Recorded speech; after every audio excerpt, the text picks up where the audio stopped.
Hola, hola chicos, ¿cómo están? Buenas tardes. Vean chicos, bueno, básicamente, ¿verdad? La idea es que podamos ver todo lo de contabilidad de especiales, ¿verdad?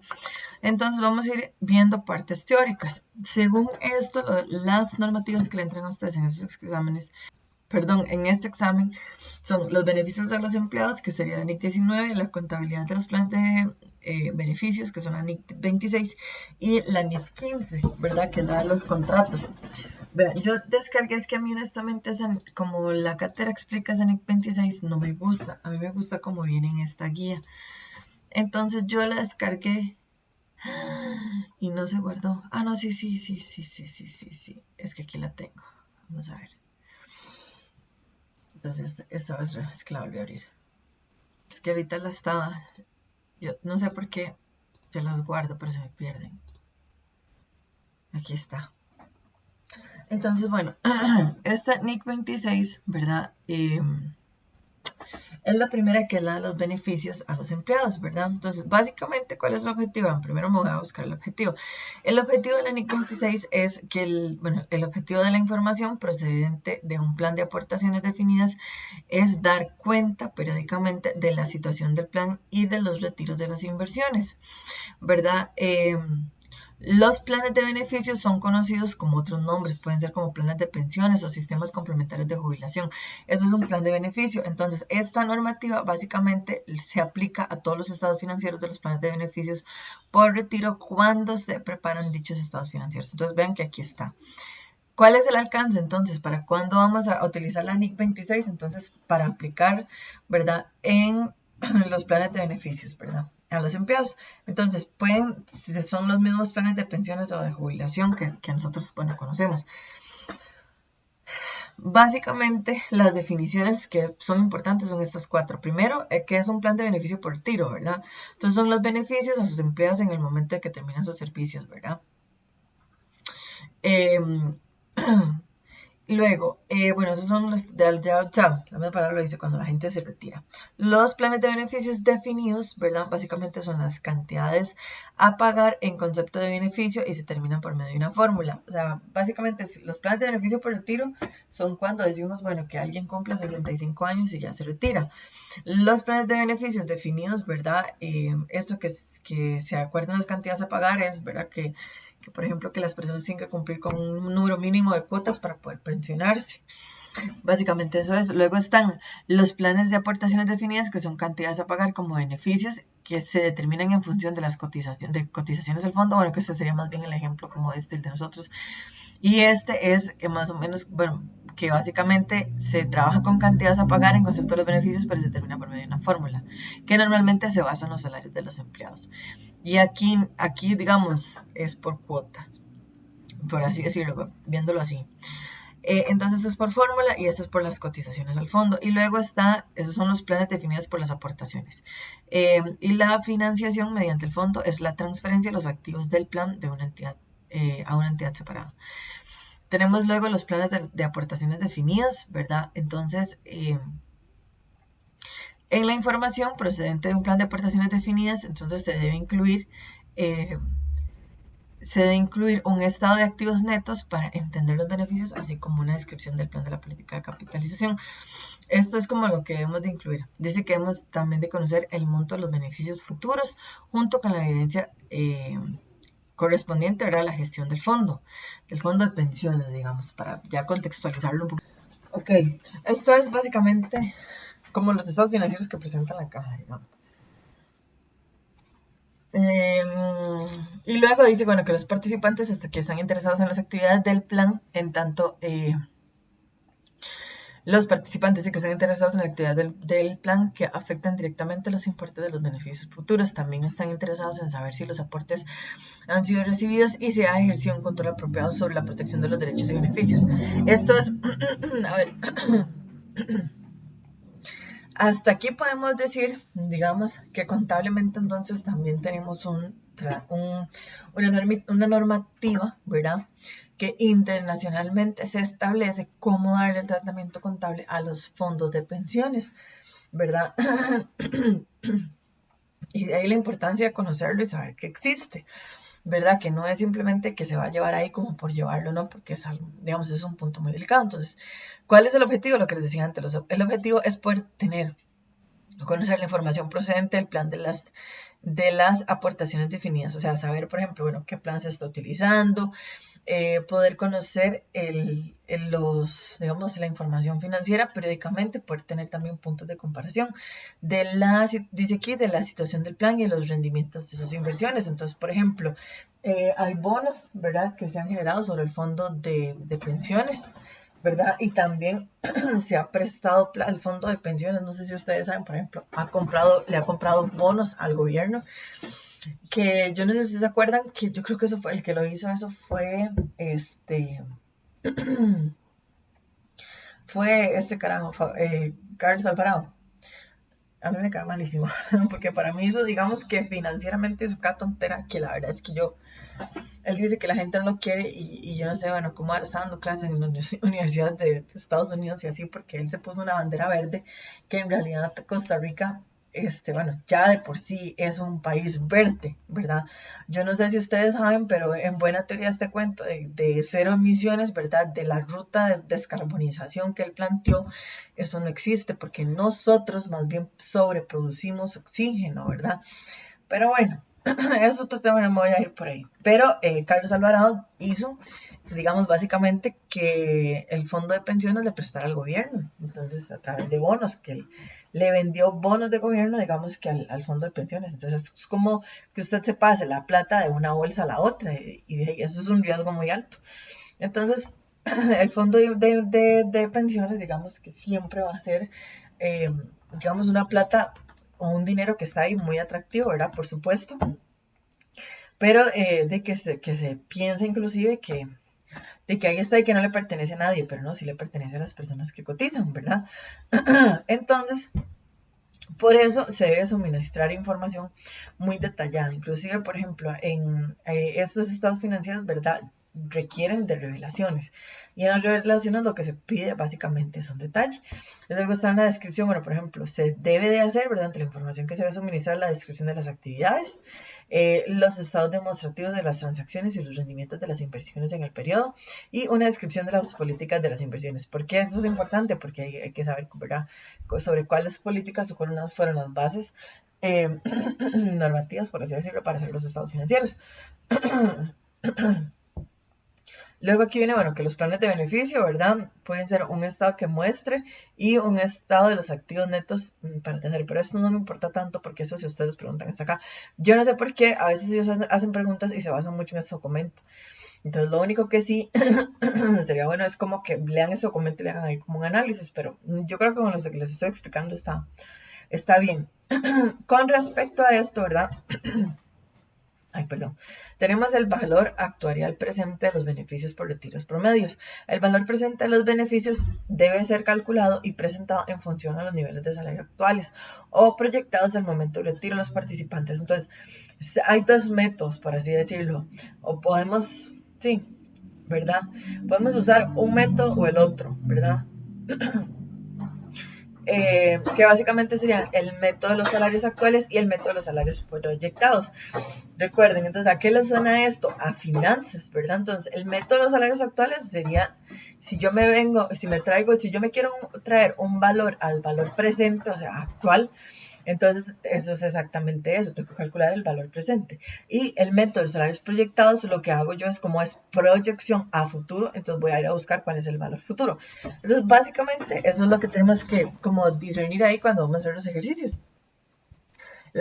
Lo que dice con respecto a los métodos de salarios actuales es que es el valor actuarial presente, ¿ven?, de los beneficios promedios, los incrementos de los beneficios correspondientes a un aumento del salario, o dice que usando los salarios actuales, el importe del valor actuarial de los beneficios comprometidos se relaciona con la cantidad a pagar.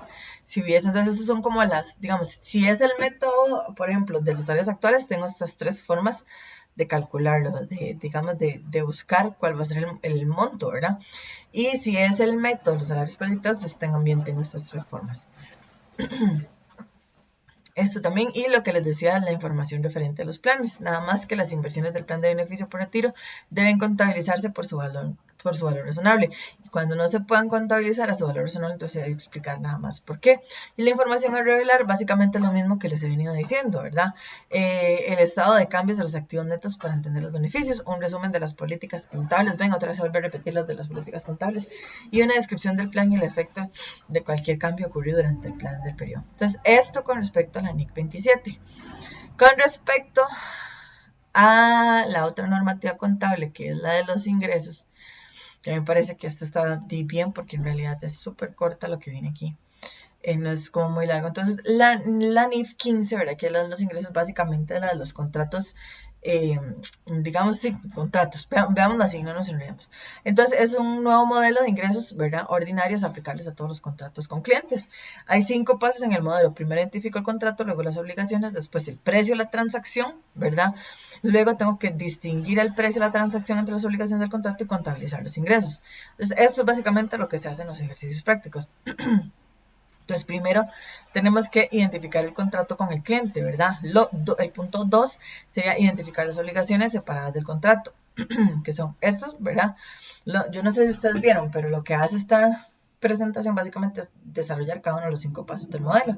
1, 2, 3, 4, 5. Entonces, en el punto 1, que yo tengo que identificar el contrato con el cliente, ¿qué hago? Bueno, primero se aprueba las partes tienen que dar aprobado el contrato, ¿verdad? Y se comprometen a cumplirlo. Tenemos que identificar cuáles son los derechos de las partes, o sea, cuáles son los derechos que tenemos cada uno, ¿verdad? Entonces, derechos y obligaciones también. Las condiciones de pago, transferencias, también debemos de estimar cuáles van a ser los riesgos, ¿verdad? Recuerden que uno tiene que primero conocer los riesgos antes de decir o aceptar un contrato, ¿verdad? Antes de decir, sí, bueno, sí lo hago, ¿verdad? Luego dice aquí, y la cantidad esperada de la contraprestación, ¿verdad? O sea, también cuál es el monto que se va a recibir y se va a pagar por dicho contrato. Luego dice que se deben identificar las obligaciones separadas del contrato, como por ejemplo, beneficiarse sobre bienes y servicios por sí solo o conjuntamente, el compromiso de transferir un bien o servicio, identificar separadamente otros componentes. En el punto 3, que donde se solicita determinar el precio de la transferencia, dice que se debe determinar el importe de la contraprestación. Si el importe es variable, se debe exigir una forma de estimar el importe que funciona, de la probabilidad, ¿verdad?, de un valor estimado. Entonces, determinar el precio de la transferencia quiere decir que vamos a determinar exactamente esto, el importe de la contraprestación. Y en caso de que no se pudiese determinar muy exactamente, lo que vamos a pedir es un valor estimado, ¿verdad?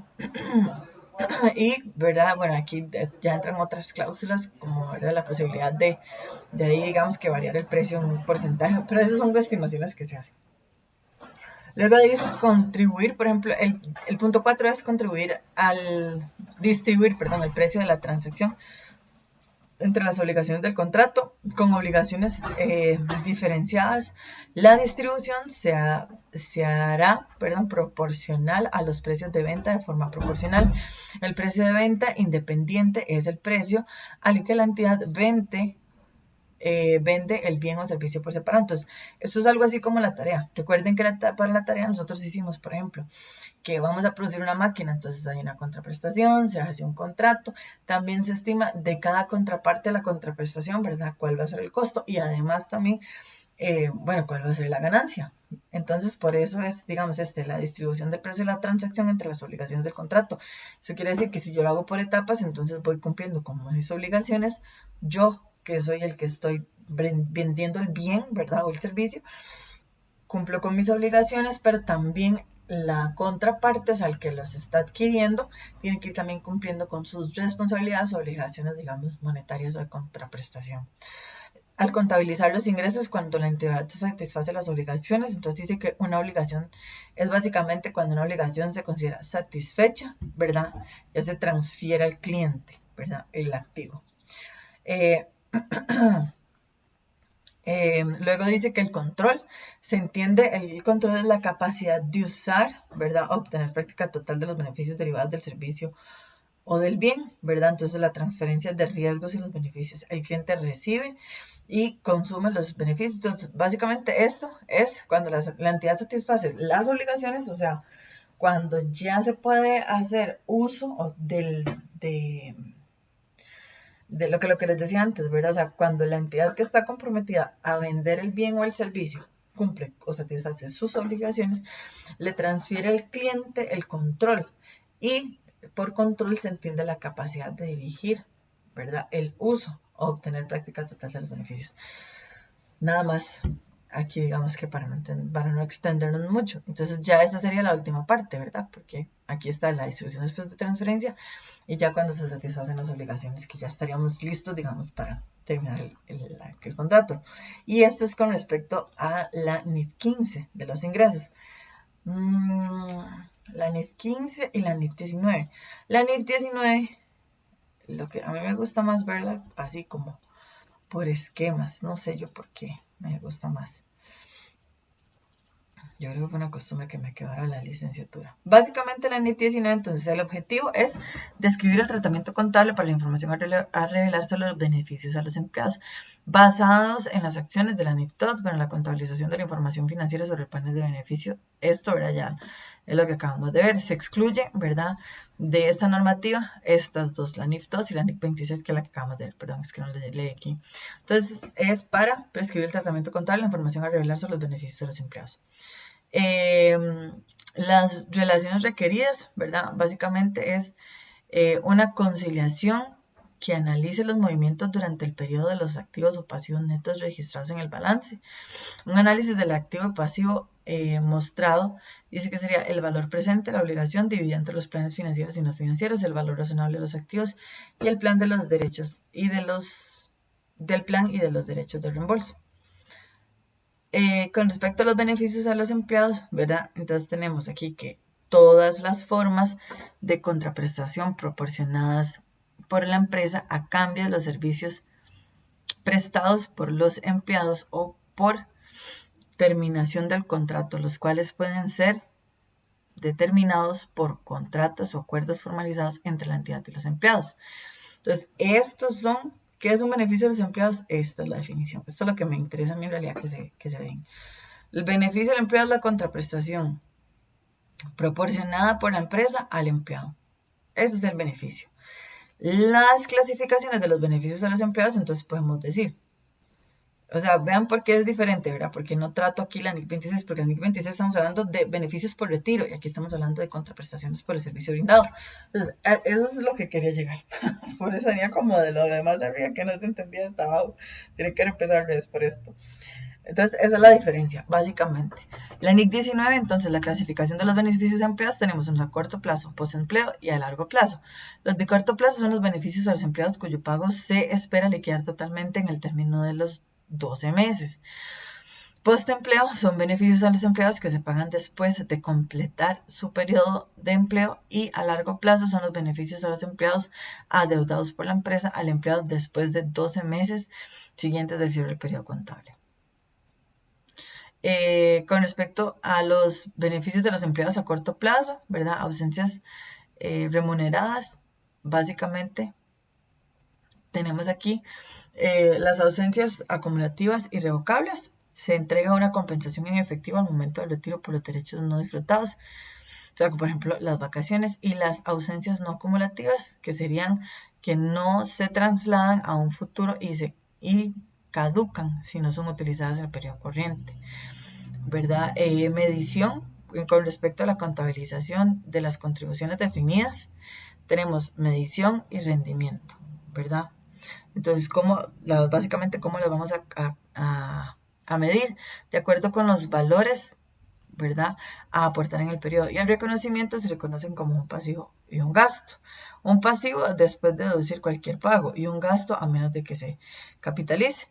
Cuando el aporte definido no se espere liquidar dentro de los 12 meses posteriores a la fecha del balance, se debe descontar de su valor presente. Y básicamente, este sería, ¿verdad?, el texto correspondiente a los beneficios de los empleados. Con respecto a la presentación de los estados financieros, entonces se presenta compensando los activos netos y obligaciones de diferentes planes, a menos que la entidad, ¿verdad?, pueda legalmente destinar el superávit existente dice, en uno de los planes para satisfacer las obligaciones en otro, y tenga la intención de satisfacer las obligaciones de esta forma o realizar el superávit existente en un plan y satisfacer la obligación en otro al mismo tiempo. Entonces aquí, ¿verdad? Tenemos que el NIC 19 son los beneficios. ¿Cuáles son los beneficios? Estos. ¿Cuál es la aplicación? La clasificación a corto plazo, postempleo y a largo plazo, ¿verdad? La contabilización, la medición del rendimiento y los beneficios de ausencias remuneradas, que serían estos básicamente. ¿Cuáles son ausencias remuneradas? De las vacaciones o cuando la persona no está, ¿verdad? Y ya. Entonces esos serían los beneficios. Aquí nada más se toma el tema de lo de las vacaciones cuando las personas faltan, porque son ausencias no acumulativas, ¿verdad? Y ausencias acumulativas irrevocables. Las acumulativas, o sea, las ausencias que yo voy acumulando días en los que me puedo ausentar, ¿verdad? Viéndolo de una forma lógica, el nombre que le dan son las vacaciones. Entonces eso no tiene, o sea, no tiene más ciencia que eso que ya les dije. Con respecto a la NIF 15, ¿verdad? Yo siempre les dejo esto aquí, porque son son las preguntas, digamos, lo que dice la PPT, ¿verdad? Pero están aquí. Entonces, porque a veces en el desarrollo les meten esto, entonces yo sé que no van a ir a traerse todo, ¿verdad? Entonces, básicamente aquí están. Entonces, por ejemplo, identificar las 5 etapas del modelo, si les preguntan, del modelo de los 5 pasos, el reconocimiento de los ingresos ordinarios, y explique cada uno de ellos, sea creativo en su presentación. Es una pregunta examen. Entonces, ven, aquí está paso 1, identificar el contrato. 2, identificar las obligaciones de desempeño esperadas. 3, determinar el precio de la transacción. 4, distribuir el precio de la transacción a obligaciones de desempeño. 5, reconocer los ingresos cuando se satisface cada una. Entonces, eso, que fue lo que vimos ahora en la PPT. Esto es, bueno, la de NIC 19. Ahora, nosotros, ¿verdad? Vamos a ver este ejercicio. Tenemos aquí un ejercicio sin siniestro, uno con siniestro 1 y otro con siniestro 2. Y luego los ejercicios de la NIF 3, ¿verdad? El NIF 15, que son como estos. Y bueno, me interesa ver los otros con ustedes, ¿verdad? Pero vamos por partes porque son varios. Básicamente aquí, inicialmente, ¿verdad? Nosotros decimos, bueno, dice que la empresa XYZSA aseguró un barco turístico por la suma anual de 89,000. En un contrato, asegura, por la suma de 89,000. Entonces, en un contrato de 5 años plazo. Esto es lo del contrato de seguros de ingresos, ¿verdad? De 5 años plazo. Con una devolución del prima del 85%. Entonces, tenemos una devolución de la prima del 85%. Entonces, primero tenemos una prima anual, la prima es lo que se paga, 89 millones. Y una devolución de la prima de un 85%, de la diferencia entre la prima y el siniestro. Entonces, vamos a ver, vamos aquí. El total de primas, es que no, primero le damos todo. No obstante, bueno, entonces el contrato también, ¿verdad? Aquí dice que el contrato duró 5 años, entonces la prima anual, los 5 años. Entonces hacemos la multiplicación. ¿Por qué? Porque si me dicen que tengo un total de primas es distinto, pero en este caso, si yo leo bien, lo que está diciendo aquí es que tenemos 89 millones, ¿verdad? Del total dice por la suma anual de 89, o sea, anual. La prima sería anual. El contrato dura 5 años, otra vez la prima es del 85%, la devolución del siniestro. Dice que no obstante,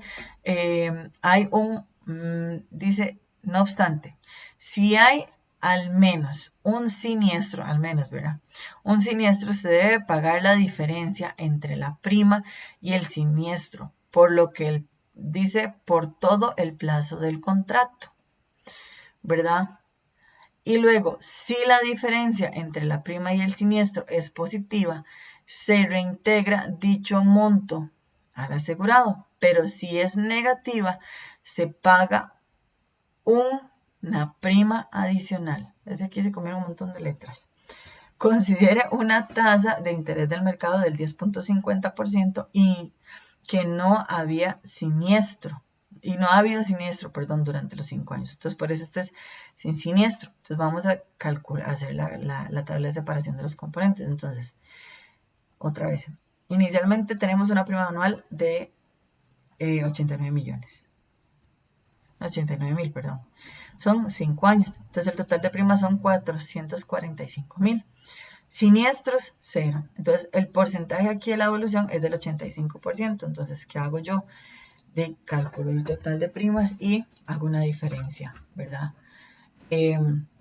Bueno, hago una diferencia, no, calculo el 85% de las primas, ¿verdad? Porque esa va a ser la devolución. Entonces, ahora sí, la separación del componente de depósito y seguro. Entonces, N5 y, que es el interés, recuerden que el N es una cantidad de años. El I son los intereses.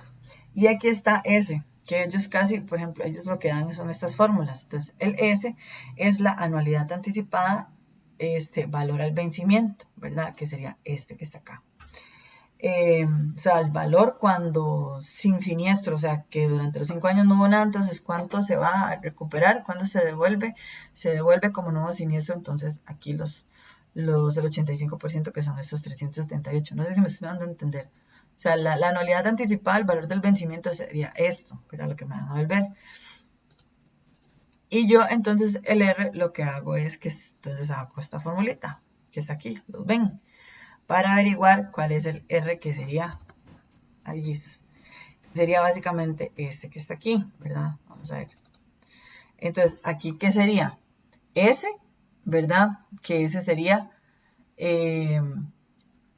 estos 378.250. Y eso lo dividimos entre 1 más el interés, ¿verdad? Que eso queda elevado, vean que aquí está elevado a N, que N serían, sería elevado a, vamos a ver, N más 1, ¿verdad? Que en este caso N serían 5, que son los años, nada más que yo lo puse aquí, ¿verdad? Debería traérmelo para acá abajo para que ustedes lo vean. Bueno, ahí lo jalan. Digamos, N más 1 menos 1, vean aquí la fórmula, ¿verdad? Y eso entre paréntesis, porque ven que aquí está dividido entre el impuesto, menos 1. Y por eso es que esto queda como 55.000. Vamos a ver si este está, ¿sí ven? Bueno, sí está ligado. Entonces, básicamente lo que ustedes tienen que llenar es lo que está en amarillo. Aquí, si les sale un ejercicio como este de un seguro que no tiene siniestro. La tabla de separación de los componentes sería así, año 0, 1, 2, 3, 0, 4, vamos a ver. Ok, entonces vean. Básicamente, entonces con este primer punto, ¿verdad? Al llegar a estos 55.000, el R sería el reaseguro, ¿verdad?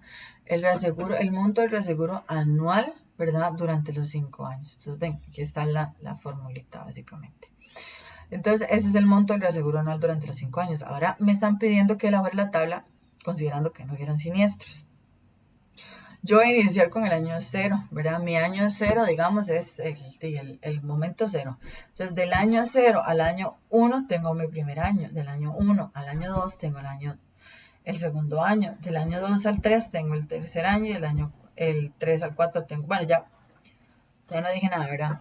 De aquí a aquí va año 1. De aquí a aquí, año 2. De aquí, año 3. Y de aquí a aquí, año 4. Y como son 5 años, sabe. Ok, entonces vean, ya no dije nada, ¿verdad? Entonces, básicamente, es así. Otra vez, ahí vamos, porque es que yo no sé por qué me estoy enredando sola. No vamos a escribir año 1, 2, 3, 4 y 5, sino vamos aquí, este va a ser nuestro año 0, es el año 1, este va a ser nuestro año 2, 3, 4 y año 5. Nosotros vean que nosotros pagamos el reaseguro, ¿verdad? Todos los años. Recuerden que este reaseguro está hecho con esta fórmula y el reaseguro está, digamos que diseñado para precisamente, o más bien hecho, ¿verdad? Para calcularse sobre el monto de la devolución, ¿verdad? Porque no tuvimos siniestros. Entonces, es así.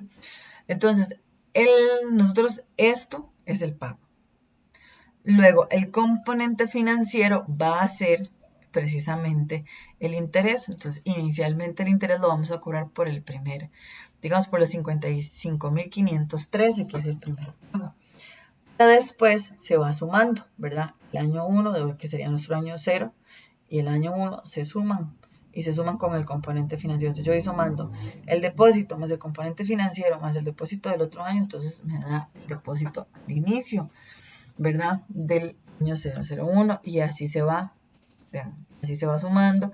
Y se van sumando hasta que yo llego ya al año 4 con 342.000 colones. Y como les decía, el componente financiero se calcula sobre el depósito al inicio del año. Ven, ahí hay que cancelar. Ahí es como se va calculando. Al final yo tengo que sumar el total del componente financiero, ¿verdad? Y tengo también los depósitos acumulados, que básicamente voy sumando el pago, ¿verdad? Y el componente financiero. El pago y el componente financiero, el pago y el componente financiero, el pago y el componente financiero, o sea, son distintos. Una cosa es el pago al inicio y otra cosa es que el pago al inicio se hace, digamos, se suma, ¿verdad? Se suma, vamos a ver, el pago del año anterior más los intereses más el pago de este año, ¿verdad? El depósito acumulado es distinto porque es precisamente el acumulado, ¿verdad? Aquí voy con el reaseguro y aquí el acumulado. Entonces en el año 4, cuando es, porque es como es mi último año, que esa es la parte que les quiero que vean, como el año 4 es mi último año, entonces yo aquí lo que hago es que estos 378.250, los que me quedan aquí en negativo, ¿verdad? Porque recuerden que esto es lo que se devuelve, ¿verdad? Vean que esta es la anualidad anticipada del valor de vencimiento. Ese es el 85% de devolución.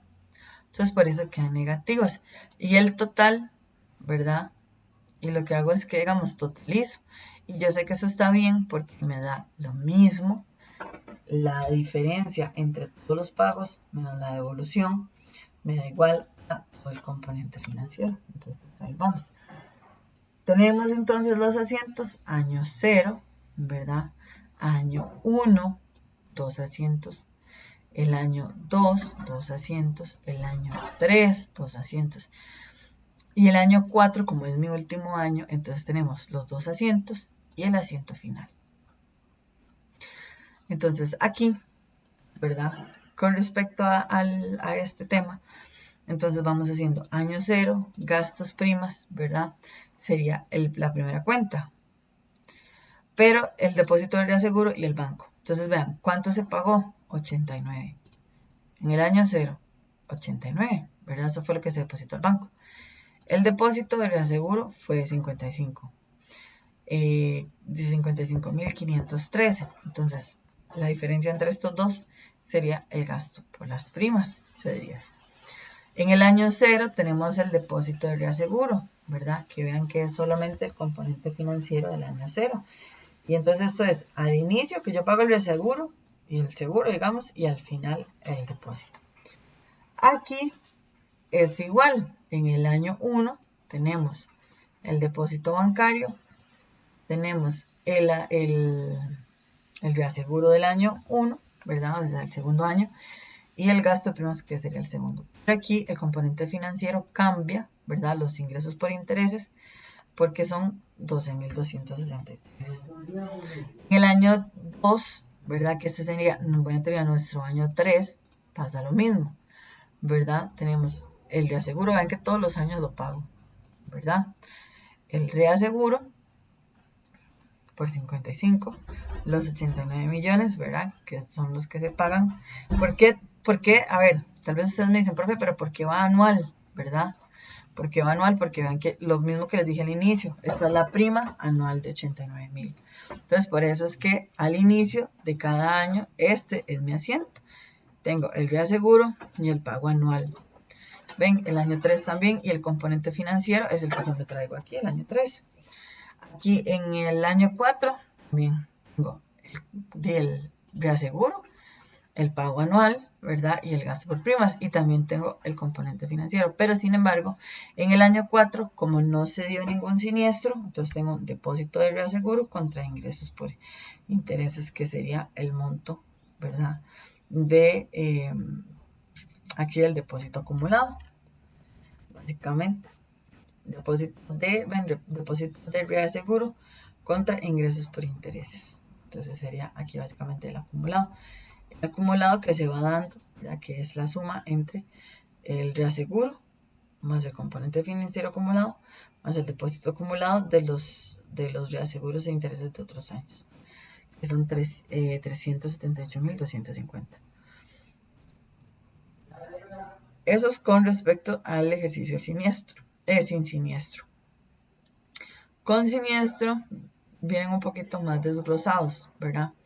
Pero antes de empezar, vamos a ver, voy a poner aquí. Vean, ahora esta. Estos son ejercicios de exámenes que yo saqué, ¿verdad? Vamos a ver de qué forma. Yo siempre los dejo aquí, de qué forma se los explico para que lo puedan ver fácil. Ven que sí es un poquito extenso, ¿verdad? Y sí tenemos que hacer varias cosas. Entonces, empecemos por el principio, que sería básicamente leer el enunciado. Entonces dicen que la empresa lo que hace es que requiere asegurar una maquinaria para la cual lo que hace es que la aseguradora, ¿verdad?, le aseguró el 1 de enero del 2012 dicha maquinaria con una prima de 700.000. Entonces aquí está la prima, 700.000. La aseguradora firma una contra de reaseguro por las siguientes condiciones. Ok, entonces las condiciones de reaseguro van a ser devolución del 90% de las primas, de la diferencia entre las primas y el siniestro, ¿verdad? Devolución de las primas. El 90% de la diferencia entre las primas y el siniestro, o sea, primas menos siniestros pagados entre el número de años que afectan al contrato. Luego dice que al final del contrato, si la diferencia entre las primas y siniestros es positiva, se reintegra dicho monto al asegurador directo o cedente, pero si es negativa, entonces se paga una prima adicional. Este punto, o sea, es por hablado, ¿verdad? El punto 3. Entonces, esos son como políticas, ¿verdad? Eso es lo que pasa, por ejemplo, con los seguros de links. Es lo mismo, digamos, los seguros para personas, ¿verdad? Que si al final, digamos, se utiliza mucho el seguro, entonces hay que pagar ahí una parte. O lo que hacen es que, digamos, la renovación del seguro cobran más, ¿verdad? Básicamente eso es. La tasa de interés del mercado es del 7.50%. Y luego dice que el 1 de enero del 2023 se presentó un siniestro por 14.400.000. Entonces, ahí es ya donde vamos a empezar a jugar. Dice aquí que calcule el importe, ¿verdad? Calcule el importe y cuota del reaseguro. Entonces, aquí está. Calculada, ¿verdad? Luego dice que elabore la tabla para el cálculo de flujos de efectivo adicionales como consecuencia del reclamo del 1 de enero, ¿verdad?, del 2023 para calcular el valor presente. Entonces, aquí está la tabla, ¿verdad? Dice el cálculo del cambio de cuenta, no. Esa es la tabla para el cálculo de este punto 2. La tabla del cálculo de los flujos de efectivos.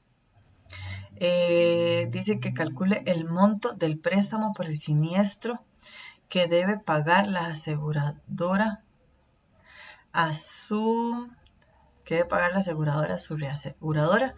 Luego realice la tabla del préstamo considerando los pagos iniciales y devoluciones del reaseguro, un punto por cada línea, y luego realice todos los asientos necesarios.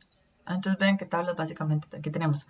El cálculo de cambio a la cuenta de experiencia y prima adicional del siniestro. Que eso básicamente sería, aquí ya vamos por el punto 3, ¿verdad? Y, mamá mía, los flujos de efectivo adicionales, ¿verdad? Como consecuencia del reclamo. Serían, sí, todavía el punto 3, los flujos de efectivo. Es que ellos, vamos a ver, esos son los puntos que ellos piden. Pero ellos no se confundan porque ellos lo que hacen es que presentan todo esto, ¿verdad? Presentan todas estas tablas y en estas tablas por eso es que ellos dicen que te vale un punto cada línea. Esta tabla que es igual a la de vamos a ver, la tabla de separación de componentes sin siniestro, ¿verdad? Siempre la vamos a hacer al inicio. porque vamos a ver, bueno, qué pasó si no hay siniestro, ¿verdad? Luego la prima adicional que se paga. Y porque dice que si al final da negativo, ¿verdad?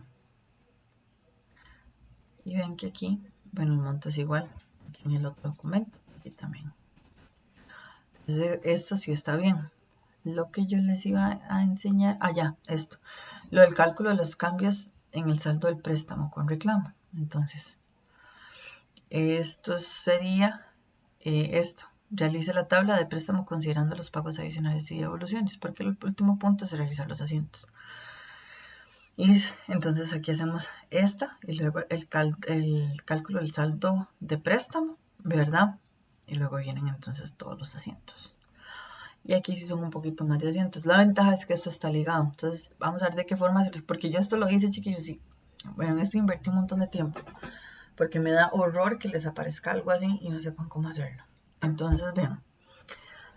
En la primera, aquí tomando en consideración, ¿verdad? Todos los aspectos, entonces básicamente la prima anual es de 700,000, se devuelve el 90%, que serían,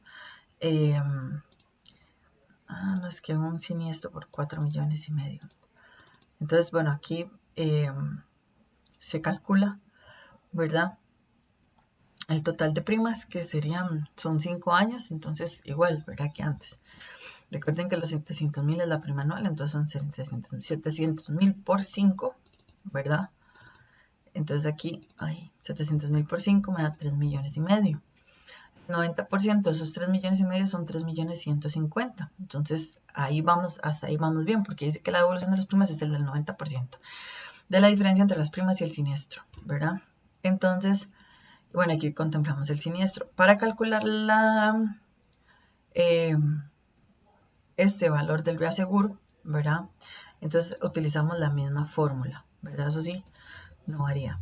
Utilizamos la misma fórmula. Entonces, ahora sí, nuestro año 1 va a ser el año 0, el año 2, digamos, es el año 1, año 3, 4, hasta llegar al año 5. Los pagos, ¿verdad? Entonces van a ser por los pagos del monto del reaseguro. Recuerden que tenemos el depósito inicial, ¿verdad? Y el componente financiero que corresponde a este depósito inicial.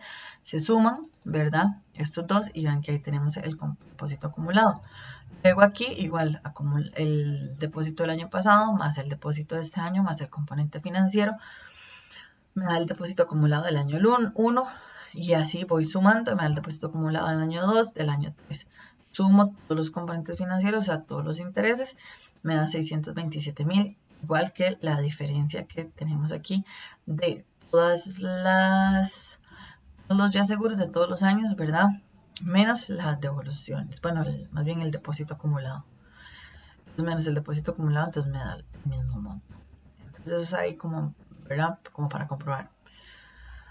Aquí, en el cálculo del cambio, la cuenta de experiencia, la prima adicional del siniestro, recuerden que si nosotros vamos a ver, dice que aquí que el 1 de enero, o sea, se aseguró el 1 de enero del 2012, ¿verdad?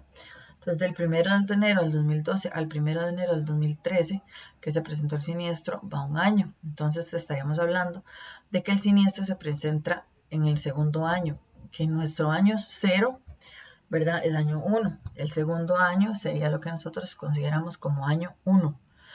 Entonces, por eso es que vean que aquí están en negativo los reclamos en esta tablita, ¿verdad? Están en negativo los reclamos por los 4,5 millones. Tenemos la prima, que va a ser la misma prima, ¿verdad? Todos los años. La suma total de esas primas son 3,5 millones. La prima adicional, ¿verdad? Vean que en este año no tenemos una prima adicional, ni en el año en el que se dio el incidente, pero a partir de ahí, el siguiente año sí. Vean que yo les dejé aquí una nota que dice, los años que faltan para terminar, sí me aumentan la prima. Y lo que hacemos básicamente es que tomamos el monto, ¿verdad? De la cuenta de experiencia y lo dividimos entre los años que hacen falta, ¿verdad? Que serían 3. Aquí, ¿cuántos años faltan? 2 años. Entonces, tomamos igual el monto de la cuenta de experiencia, lo dividimos entre 2. Y aquí, tomamos ese monto y ya no lo dividimos entre nada, quedaría el mismo monto. Entonces, eso nos va a dar cuál va a ser la prima adicional que hay que pagar. Porque aquí dice que Básicamente la diferencia es entre las primas menos siniestros. Ven, aquí está.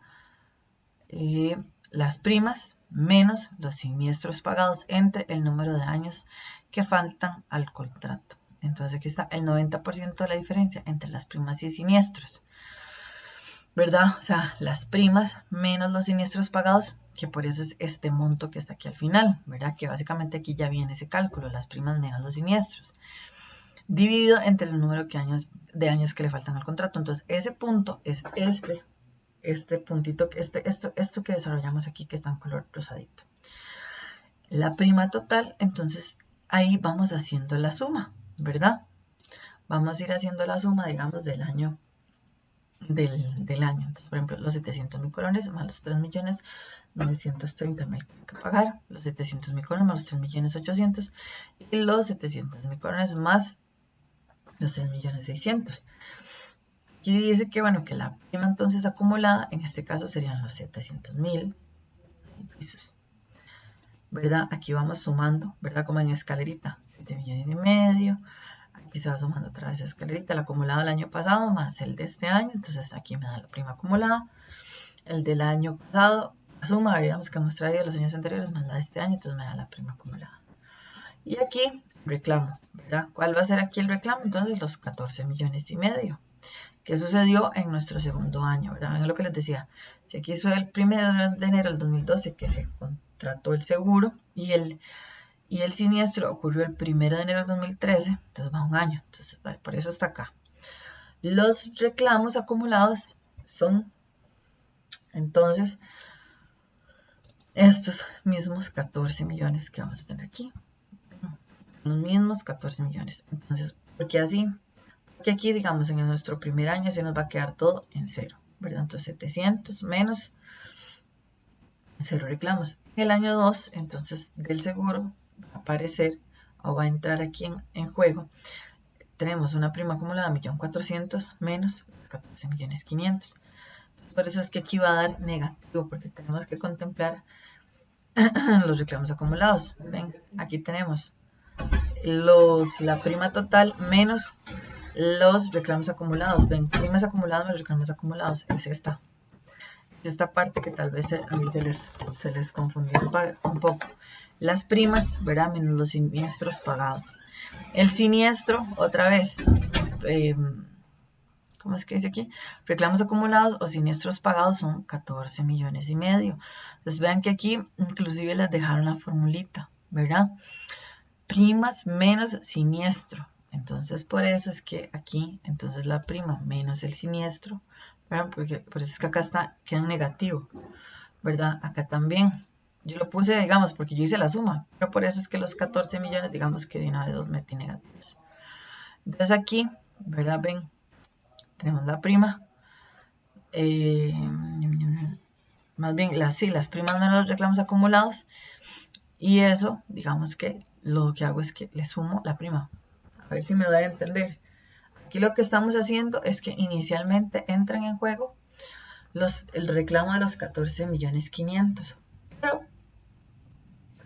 como solamente teníamos 700.000 colones, entonces nos quedaron pendientes de pagar 13.100.000, ¿verdad? Como solamente, entonces aquí, como nosotros volvimos a pagar, vamos a ver, 1.400.000, ¿verdad? Entonces nos quedaron pendientes de pago. De esos 14 millones estamos arrastrando todavía, digamos que estamos debiendo 8.470.000. Y es como que yo le diga a María, la señora de la pulpería, que le estoy debiendo 500 colones, ¿verdad? Entonces María dice, bueno, me tiene que en la cuenta, ¿verdad? Que si yo habían 100 y 200 colones que le debía, entonces metió. De un pronto a otro yo le pedí algo, le saqué fiado, entonces tengo ahí un menos 500. Conforme yo le voy pagando a doña María me dice, bueno, sí, pero aquí le van quedando, ¿verdad? Digamos, yo le pago 100, de los 500 que le debía, le pago 100. Entonces ella me dice, bueno, me pagó 100 y de los 500 me queda viendo 400. Y le pago otros 100, bueno, los 400 me queda viendo 300. Eso es lo que se va viendo acá. ¿Ven? Eso es exactamente cuánto me va quedando a mí ahí de los 14.500.000. ¿Ven? Y aquí también. Entonces aquí, que yo llego hasta aquí, digamos, porque aquí todavía debo, ¿verdad? Porque aquí todavía debo. Ya en el momento en el que el número, aquí ya el monto me aparece en positivo, entonces ya ahí yo sé que ya cancelé los 14 millones y medio. Estos montos quedan así. Y esto lo que se hace es una multiplicación. ¿Por qué? Por el impuesto, por el porcentaje de evolución, ¿verdad?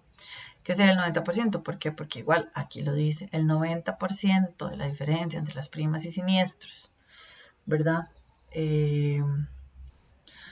Primas y siniestros, primas menos siniestros entre el número de años que afectan. Entonces, por eso es que lo vamos haciendo así, porque ven que aquí es donde entra esa parte del número de años que afectan. Entonces, esto sí, definitivamente solamente así, como viéndolo, lo puede ir uno sacando. Y al final, ¿verdad? Igual uno le aplica el 90% de la devolución. Y eso sería con respecto al cálculo de la cuenta de experiencia y prima adicional por el siniestro, que es donde se calcula la prima adicional por el siniestro. Yo lo que hice aquí, bueno, es como una forma de comprobarlo, ¿verdad? 1 menos el 0, sería este, ¿verdad? Por el 1 menos 0,1, ¿verdad? Que básicamente es lo que dice la fórmula. Aquí me está dando igual. Por eso, digamos, no es como que ustedes lo tienen que hacer. Luego dice aquí que los flujos de efectivo adicionales como consecuencia del reclamo al 1 de enero del 2023. Entonces, en el año 0, como no ocurre nada, entonces tenemos un flujo adicional de 0. En el año 1, como tampoco, digamos, como fue cuando se dio el reclamo y hasta aquí entra el reclamo, entonces también el flujo adicional es 0. En el año 2, 3 y 4 nos traemos estos flujos, vean que son los mismos, ven, ahí ese es el mismo flujo adicional que tenemos por concepto del reclamo de los 14 millones y medio. Y ya en el año 5, ven que en el año 5, bueno, en nuestro año 5 no tenemos nada, ¿verdad? Pues, sí, tenemos porque ya se terminó el contrato. Los reclamos igual, 14 millones y medio. La devolución con reclamos serían entonces esto.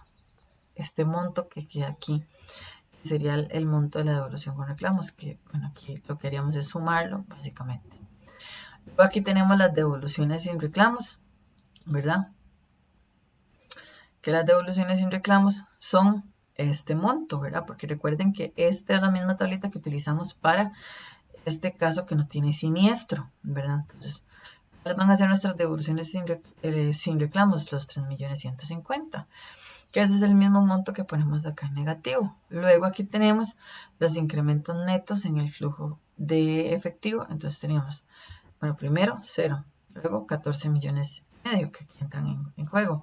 Y luego los montos, ¿verdad? Ahora sí.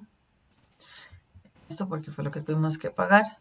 Luego aquí tenemos en el último año, digamos en el año 5, la suma, ¿verdad? De este monto, ¿verdad? Que fue el monto, digamos, la cuenta de la experiencia, ¿verdad? Que son esos 373.000, ¿verdad? Que salen de multiplicados por el 90% de la devolución. Recuerden que de este pago contemplamos el 90% que es la devolución. Entonces, no, digamos que ya no tenemos nada que ver con el incidente, con el siniestro que se dio. Entonces, aquí lo que hacemos es que sumamos los que ya no tienen nada que ver con el siniestro. Vean que este monto está libre del siniestro ya, porque el siniestro yo lo cancelé hasta acá. Entonces, como este monto está libre del siniestro, ese es el monto que yo coloco aquí. Y luego, ¿verdad? También los de embolsos sin siniestro. De embolsos, desembolsos, digamos. O los reaseguros, el total de los reaseguros sin siniestros. Entonces serían estos, los 3.150.000. Entonces aquí lo que se hace es que se hace digamos que una suma. Me quedan 2.876.000. Y luego aquí sumamos simplemente. Y aquí igual, ¿verdad? Vamos nada más haciendo la fórmula para traernos al valor presente, el flujo al valor presente. Porque aquí lo están pidiendo. Vean, elabore la tabla del cálculo de los flujos de efectivo adicionales como consecuencia del reclamo del 1 de enero de 2023 para calcular el valor presente. Entonces si yo no hago esto primero, no puedo saber cuál es este monto ni cuáles son estos montos que son indispensables para poder montar esta tabla para poder llegar a los flujos de efectivo. Entonces, el flujo de efectivo, el valor presente, el año, digamos que 1, que es nuestro año 0, es 0. Después tenemos un flujo de efectivo negativo, que es cuando se da el siniestro. Y después los flujos de efectivo correspondientes, como digamos que son los flujos de efectivo que se dan efectivamente, ¿verdad? Ven que aquí lo que se hace es que se toma en cuenta digamos, el siniestro, ¿verdad? Los años que van haciendo falta, por así decirlo. Entonces, estos son mis flujos de efectivo y me los traigo al valor presente y aplico la fórmula, que sería básicamente esta. La fórmula del valor presente, entonces, ¿qué sería? Sería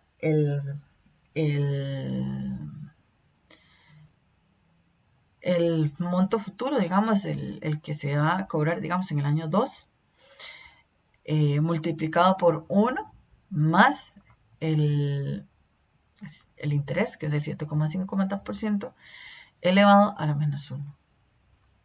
¿Verdad? Recuerden que yo tengo que contemplar que estoy trayéndome al valor presente los montos. Recuerden que es muy importante que vean que aquí está menos 1, ¿verdad? Porque es el año 1. Tengo que menos 2 porque tengo que traerme 2 años. Menos 3 porque tengo que traerme al valor presente el flujo, digamos, del año dentro de 3 años, ¿verdad? Y menos 4. Y aquí el último ya sería la suma. Y eso sería nada más. Yo aquí básicamente lo que hice fue que me traje el reclamo, el monto del valor presente y el monto del préstamo. Entonces el monto del préstamo sería el reclamo menos el valor presente, ¿verdad? Los flujos del futuro. Entonces el monto del préstamo, lo que tenemos que pedir hoy son estos 11.975 en realidad, ¿verdad? Para hacer, digamos que frente a ese reclamo, ese siniestro de 14,5 millones que tuvimos. Luego, para el cálculo de los cambios del salario del préstamo, ¿verdad? Con reclamo. De los cambios del saldo del préstamo. Los cambios que van, ¿verdad? El saldo del préstamo que nos hacen. Entonces aquí básicamente es, bueno, esto es, vamos a ver si me va a entender.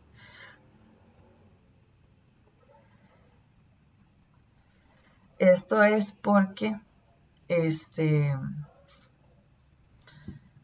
las aseguradoras pues tienen que sacar la plata, ¿verdad? Entonces por eso es que aquí la tasa de interés del mercado, a ver, recuerden que las aseguradoras, ya no hay nada, las aseguradoras tienen que sacar la plata. Entonces yo no sé si alguno ha tenido un accidente, ustedes tienen un accidente, entonces tienen que ir a buscar, por ejemplo, algún taller autorizado, que fuera con el INSS, van y buscan un taller autorizado por el INSS, les arreglan el carro, después el INSS, digamos, paga, y es todo un tema. Pero básicamente, digamos, estos como son siniestros tan grandes, de 14,5 millones, entonces, ¿por qué me dan la tasa de interés del mercado? Porque es como decir, hey, ¿verdad? O sea, tengo una máquina que se me dañó y me va a costar 14,5 millones, y ocupo solucionar el problema ya. Entonces, antes de que la aseguradora me reintegre a mí lo que yo voy a gastar, yo necesito, y antes de hacer todo el papeleo para que la aseguradora me pague, yo necesito resolver ya. Entonces, la mayoría de las empresas lo que hacen es que recurren a un crédito, ¿verdad? Entonces, esto digamos que planteándolo en la vida real.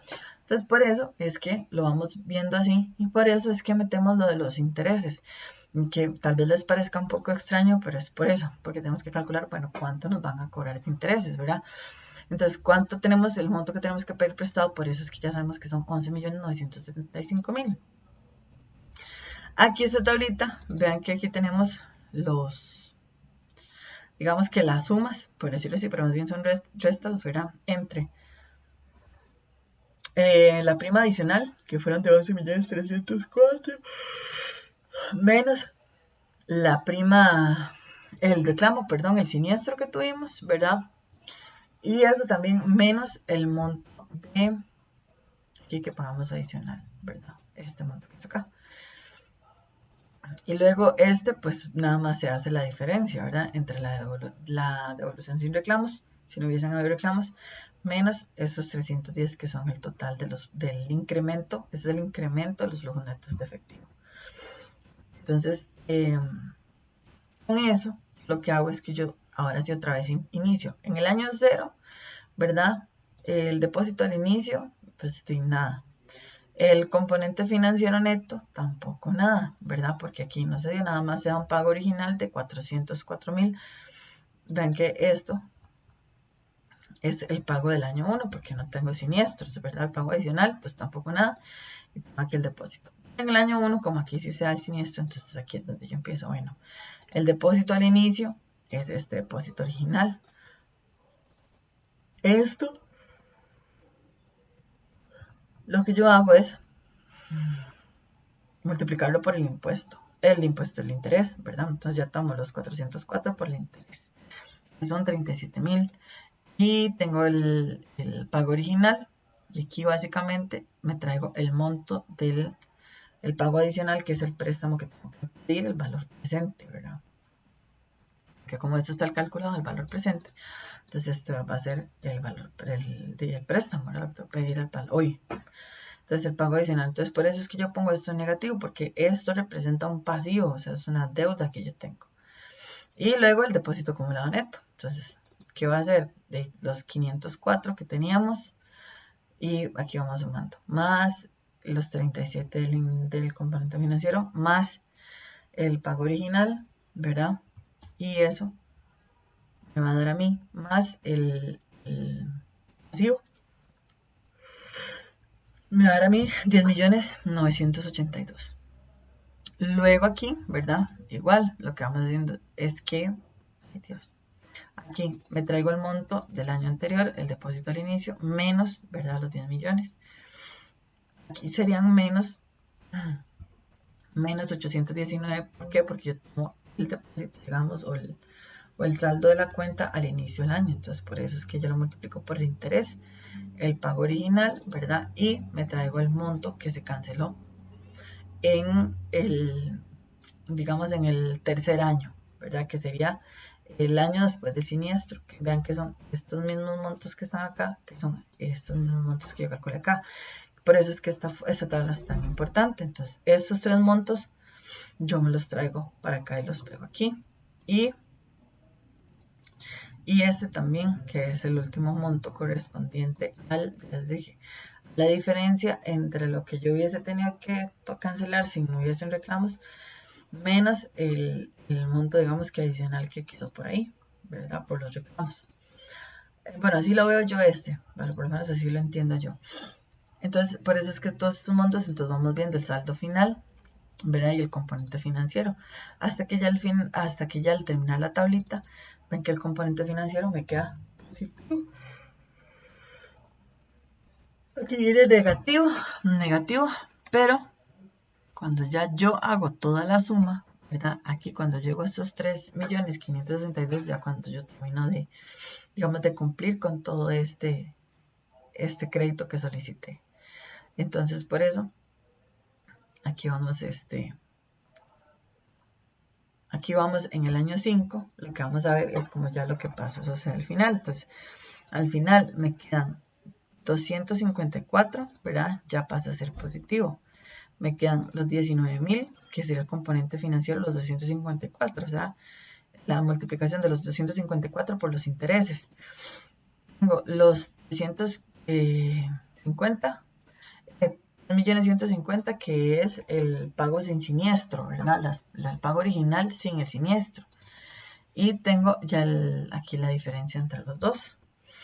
Y eso, ¿verdad? Ven que aquí me da la suma, ¿verdad? Aquí también yo lo que hago es básicamente que sumo.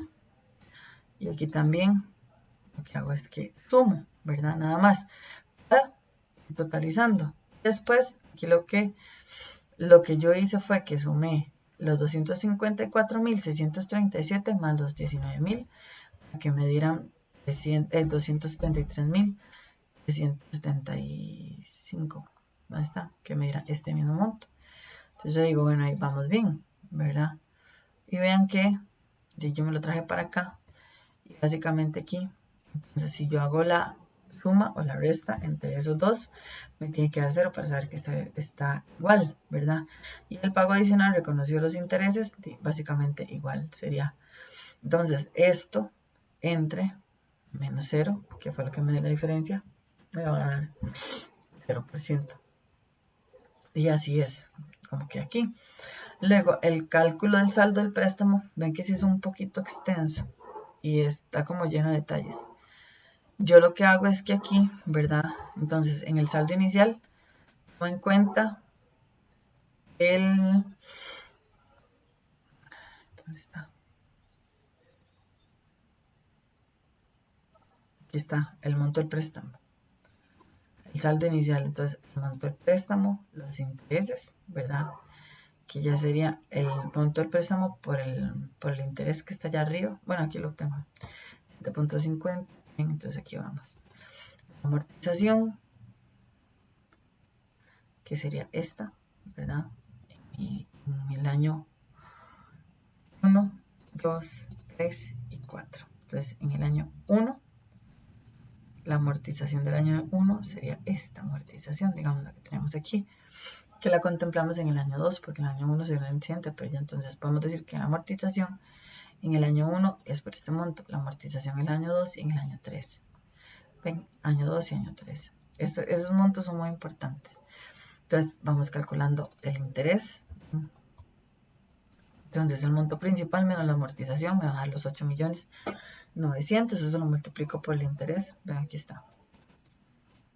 Ay, cancelar. El principal menos el saldo final. Ajá. El principal menos el saldo final. Menos la amortización. Ahí voy haciendo, digamos, esto menos la amortización menos el saldo final. Bueno, sí. Hay que sumar el interés. Entonces, digamos, lo que me queda más el interés menos la amortización me da el saldo final. Entonces luego esto más el interés menos la amortización me da el saldo final, ¿verdad? Y aquí tenemos ya el último pago, que sería el de los 2.260 y... ¿Cómo es? 2.675.000. Igual, aquí en el año 4 tenemos los intereses. Aquí ven que ya no tengo amortización. Entonces, hasta aquí llego. ¿Cómo sé yo que llego hasta aquí, verdad? Porque recuerden, ¿verdad? Que este monto que yo tengo acá es este monto al que yo llegué aquí, ¿verdad? Ven que coinciden la diferencia que tengo entre lo que, digamos, tenía que pagar sin el siniestro, menos lo que tuve que pagar, digamos, de adicional con el siniestro. No sé si me va a entender. Entonces, esto que está acá, que es este monto, esto, cuando yo llegue aquí a ese mismo monto, entonces ya yo sé que hasta aquí llego, que ese es mi saldo final, y después lo que hago simplemente es la suma, ¿verdad? Para totalizar. Bueno, aquí lo que hago es que hago la suma, la resta, perdón, como todos los intereses, ¿verdad? Entonces a este monto que me queda aquí, el resto, el total de los intereses. ¿Por qué? Porque esto es como como un adicional que yo tengo que pagar. Entonces por eso tengo que saber al final, en realidad, cuánto de verdad de adicional pagué, ¿verdad? Entonces, en el año 1 registramos la prima, porque aquí no pasó un siniestro, no pasó nada. Entonces registramos la prima normal, los 700, bueno, esto es lo del reaseguro, ¿verdad? El reaseguro, la prima de 700.000 y pues la diferencia entre los dos, ¿verdad? Sería depósito de reaseguro. Luego tenemos el depósito de reaseguro, ¿verdad? Que sería el componente financiero. Igual, los ingresos por intereses. Tenemos aquí ahora los gastos por primas cedidas en el año 1, que ya sería nuestro año 2. Y entonces tenemos el reaseguro, la prima, la diferencia. En el año 1 también tenemos entonces, registramos el siniestro como bancos, ¿verdad? Y préstamos por pagar de reaseguros. Bueno, que en este caso lo que se está diciendo más bien es como que la misma aseguradora le prestó el dinero. Eso es lo que se entiende, ¿verdad? Pero digamos que entendiéndolo en un castellano normal, uno por general tiene que buscar plata mientras que la aseguradora le resuelve. Luego aquí dice, pero digamos de las dos formas, está bien. Luego aquí dice ingresos por servicios, digamos, de las dos formas que lo van a estar viendo. Entonces sería como la diferencia. El depósito del reaseguro, entonces sería el crédito. El componente financiero. ¿Ven? Los gastos por intereses serían los intereses del primer año. Bueno, más bien del año 2. Bueno, sí, es que el año 2 es nuestro año 1, ¿verdad? Entonces, año 1.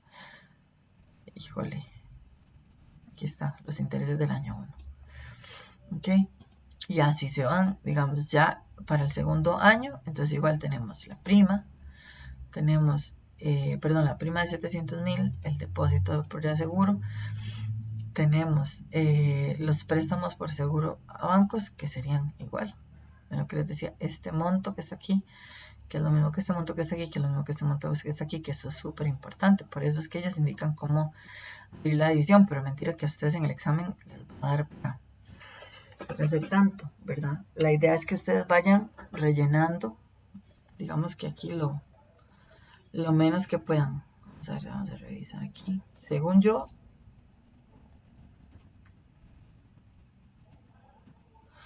está ligado, ¿verdad? Todo está ligado. Lo único es que aquí tal vez yo...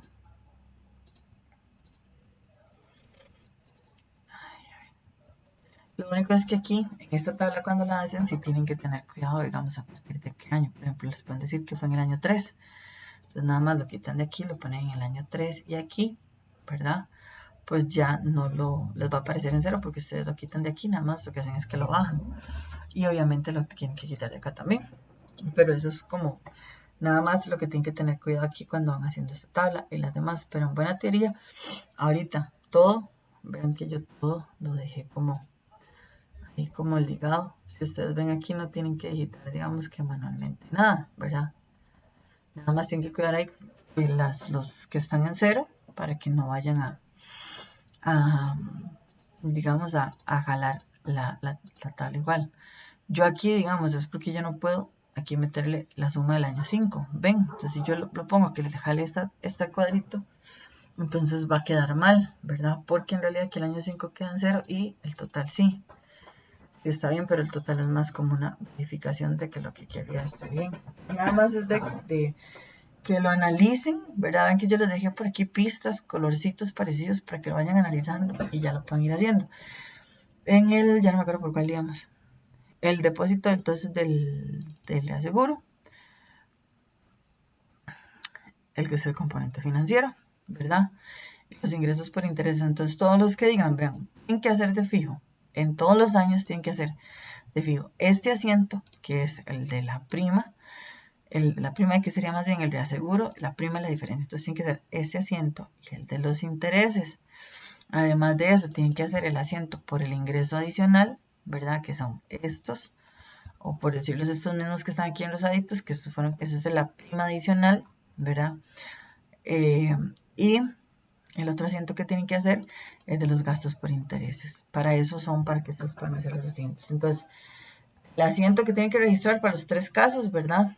Son el asiento, el de la prima, el de los intereses, el préstamo, el de los intereses por pagar, vamos a ver, depósito de reaseguro, vamos a ver aquí, ven, ese es el del componente financiero, los intereses que pagan. Luego vienen los intereses del crédito, que son estos que están aquí más abajito, ¿verdad? Y lo que se paga adicional, bueno, en estos casos de arriba, lo que se pagó adicionalmente, ¿verdad? Que aquí serían estos rosaditos, que son estos mismos. Y después aquí tenemos nada más que por adicional, tenemos el préstamo de reaseguro, ¿verdad? Que sería el monto al final, que para eso es que lo ocupamos, y los intereses por pagar, de los intereses por pagar, ¿verdad? Y aquí lo que hacemos es ver que tenemos los 3.150.000. Por eso hacemos la diferencia ahí.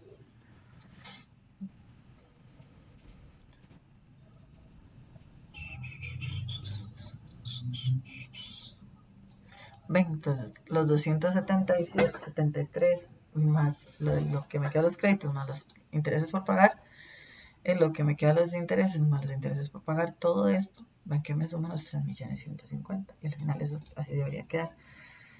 El segundo ejercicio, ¿verdad? Que también tiene siniestro, básicamente es lo mismo. La única diferencia aquí es, vamos a ver, aquí está la formulita, aquí sí me la traje. Dice que tenemos que ejercicio.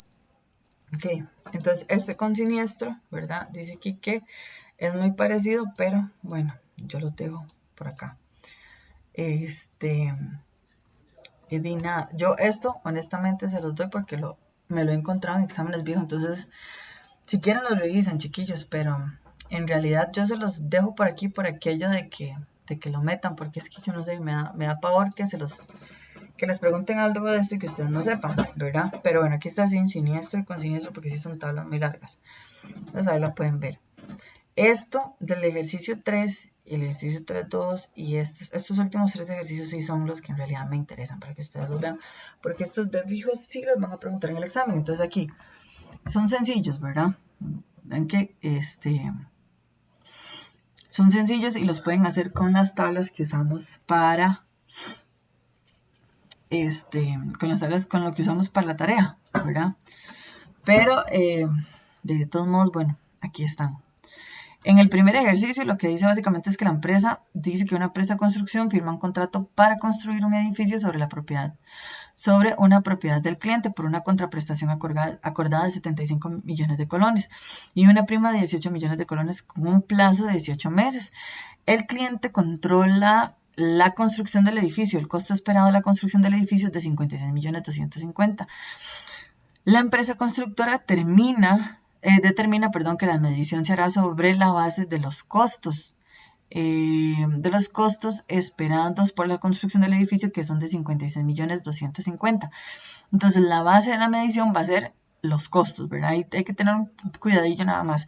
La empresa constructora determina que la medición se hará sobre la base de los costos incurridos. Proporciona una medición apropiada del proceso hasta la satisfacción completa de la obligación del desempeño. Al final del primer año, la entidad entonces ha progresado un 45% sobre las obligaciones del desempeño sobre la base de los costos incurridos. En el primer trimestre del segundo año, entonces las partes acuerdan modificarlo, cambiando los planos del edificio. Por lo tanto, la contraprestación fijada y los costos esperados se incrementan en $10.000 y 6.000 respectivamente. Eso quiere decir que la contraprestación aumenta en 10.000 y los costos en 6.500. En 6.500.000 y aquí en 10 millones, perdón. Qué bárbara. Respectivamente, entonces dice que tanto se amplía el plazo de 6 meses, por lo que el plazo original dice se modifica a 24 meses. La empresa constructora no considera que la prima tenga efecto sobre la reversión significativa de los ingresos en las actividades ordinarias acumuladas. Dice que esta modificación es tratada como si fuera parte del contrato original. Al plazo de 24 meses se concluye y se entrega el edificio. Entonces se pide, que termine primero el edificio esperado de acuerdo con las condiciones, el beneficio esperado, de acuerdo con las condiciones iniciales. Entonces, inicialmente, ¿verdad? Aquí determina el beneficio esperado de acuerdo con las condiciones iniciales. Entonces tenemos que el precio de la contraprestación era de inicialmente 75 millones, entonces 75 millones. La prima que se dio fue de 18 millones de colones, ¿verdad? El plazo para la prima era de 18 meses. El costo esperado 52.200.000. El porcentaje del avance del primer año era el 45%. Ven que por aquí está. ¿Verdad? Dice que al final del primer año la entidad ha entregado el 45% y la modificación, que esos serían los conceptos, me aumentó la contraprestación en 10 millones, los costos me aumentaron en 6 millones y medio y el incremento también en años fue de 6 años, pasó a aumentar, pasó a quedar el proyecto en 6 años, ¿verdad? Porque, Dice, por tanto, la construcción fijada de los costos dice que, por lo tanto, 6 años, no, 6 meses, incrementó en 6 años, 6 meses son. Por lo tanto, el plazo original se modifica a 24 meses. Entonces, ven, son 6 meses. Ese es el incremento que hubo. Entonces aquí dice, bueno, primero para terminar el beneficio, entonces nada más tenemos de la contraprestación, el resto el costo, y obviamente eso así tan sencillo, vamos a ver cuál va a ser la ganancia esperada. Entonces, ese va a ser el beneficio o la ganancia esperada del acuerdo. Luego dice, en el punto 2, determine y realice el asiento del momento de los ingresos de la actividad ordinaria acumulados y los costos reconocidos en el primer año. Entonces, proporción del avance, entonces la contraprestación inicialmente era de 75 millones, ¿verdad? Y aquí tenemos entonces los 75 por el 45%, entonces lo que me dan en este momento, la contraprestación de este momento deberían de ser 33.750.000, ¿verdad? Menos los costos esperados, entonces la contraprestación de las actividades, entonces son 75. Tenemos entonces yo me traigo estos 33.750.000, ¿verdad? Y aquí tenemos los costos, que los costos van a ser el 75% de estos 33.750, porque eso es lo que dice aquí.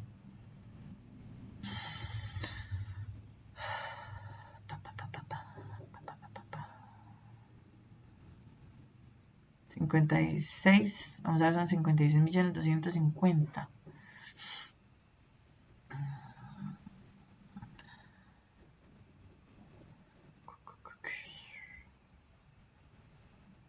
Sí, sí. Dice aquí que el cliente construyó el edificio, esperaba construir el edificio. La empresa constructora, acordada, la prima, y se encontró la construcción. El costo esperaba la construcción del edificio es de 56.250.000. La empresa constructora determina que la medición se hará sobre la base de los costos incurridos, proporcionando una medición apropiada del progreso hasta la satisfacción completa de la obligación del desempeño. Al final del primer año, la entidad ha progresado un 45%. Vamos a ver, es un 75% de los 33.750.000. Esa es la porción de los costos, esa contraprestación. Pero lo que aquí dice, ok, chicos, ven, es que me estaban llamando, entonces tengo que parar un toquecito. Entonces, ven,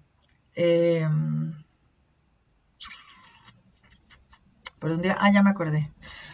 Aquí lo que dice es que, ojo, que el costo esperado de la construcción del edificio es de... ¿Dónde es que dice? La empresa constructora determina que la medición sobre la base de los costos incurridos proporciona una medición apropiada del progreso hasta la satisfacción completa. Entonces, para saber cuál es la proporción de los costos, que tenemos que hacer una división. Que vamos a tomar el total de la contraprestación entre el costo esperado para saber, digamos, lo que andamos buscando es saber cuál es el porcentaje del costo si yo lo quiero hacer en valor absoluto, ¿verdad? Es el monto total. Entonces yo tomo 75 millones menos los 56.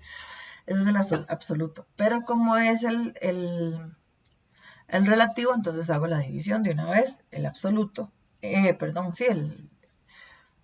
Sí. Divido los 75 millones entre los 56 millones, ¿verdad? Aquí para que me dé el porcentaje relativo correspondiente. Entonces, si ya yo sé que tengo un avance del 45%, entonces yo saco, igual que para la tarea, el porcentaje del avance de los 75 millones, que es lo que vale el total del proyecto. Y como los costos son del 75% de estos 33 millones, que son el 45% de los 75 millones, entonces por eso es que el 75% de 33 millones son 25 millones. La ganancia esperada es la diferencia entre los dos, que son 8.473.000, y los asientos serían inicialmente bancos, ¿verdad? Bancos porque tenemos el ingreso, ¿verdad? Bancos contra el pasivo diferido por construcción. O sea, es un pasivo diferido porque es una obligación que yo no he digamos que cubierto totalmente. Entonces todavía es un pasivo diferido, o sea, no he cumplido con la obligación al 100%. Tenemos obras en proceso por 25 millones, que serían estos costos.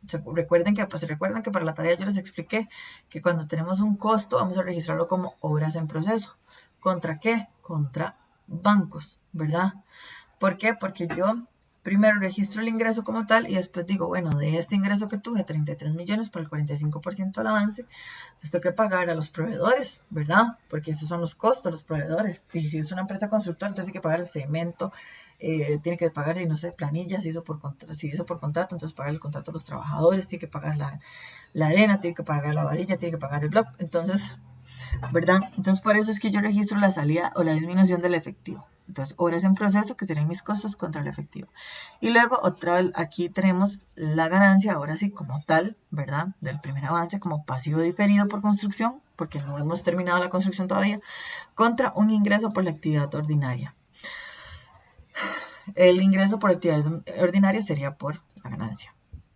Ahora, determine el asiento, dice aquí, determine y realice el asiento del monto de los ingresos de la actividad ordinaria y los costos reconocidos para la modificación, para la modificación a los 15 meses, considerando la prima pagada y la conclusión a los 24 meses. Entonces, primero, el precio de la transacción, entonces son 103 millones, ¿verdad? ¿Por qué son 103 millones? Porque yo sumo los 18 en los 75 millones más la prima más los 10 millones que se van a dar adicionalmente, ¿verdad? Vean que aquí dice que se dio una prima de 18 millones, 75 millones que fue la contraprestación acordada más los 10 millones adicionales por el atraso. Entonces, esos son ahora el precio nuevo de la contraprestación. Menos los costos esperados, que igual, entonces vamos a considerar los 56 millones más el incremento de los costos. Y eso me va a dar el total de la ganancia esperada. La contraprestación ahora de las actividades ordinarias, entonces básicamente sería el precio de la transacción, que son 109, menos la contraprestación de las actividades, que esto es el monto que averiguamos antes, ¿verdad?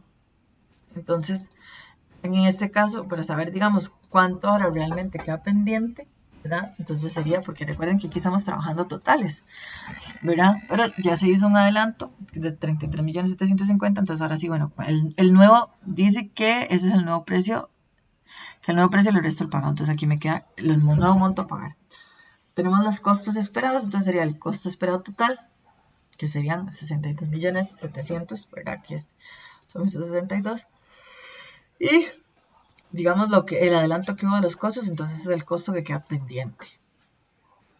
Los asientos entonces serían ya para el reconocimiento de costos por modificación y liquidación de la obra. Entonces, liquido lo que resta, que sería bancos contra pasivos diferidos de construcción, ¿verdad? Que este sería el ingreso por los 69 millones. Ven que este es igual.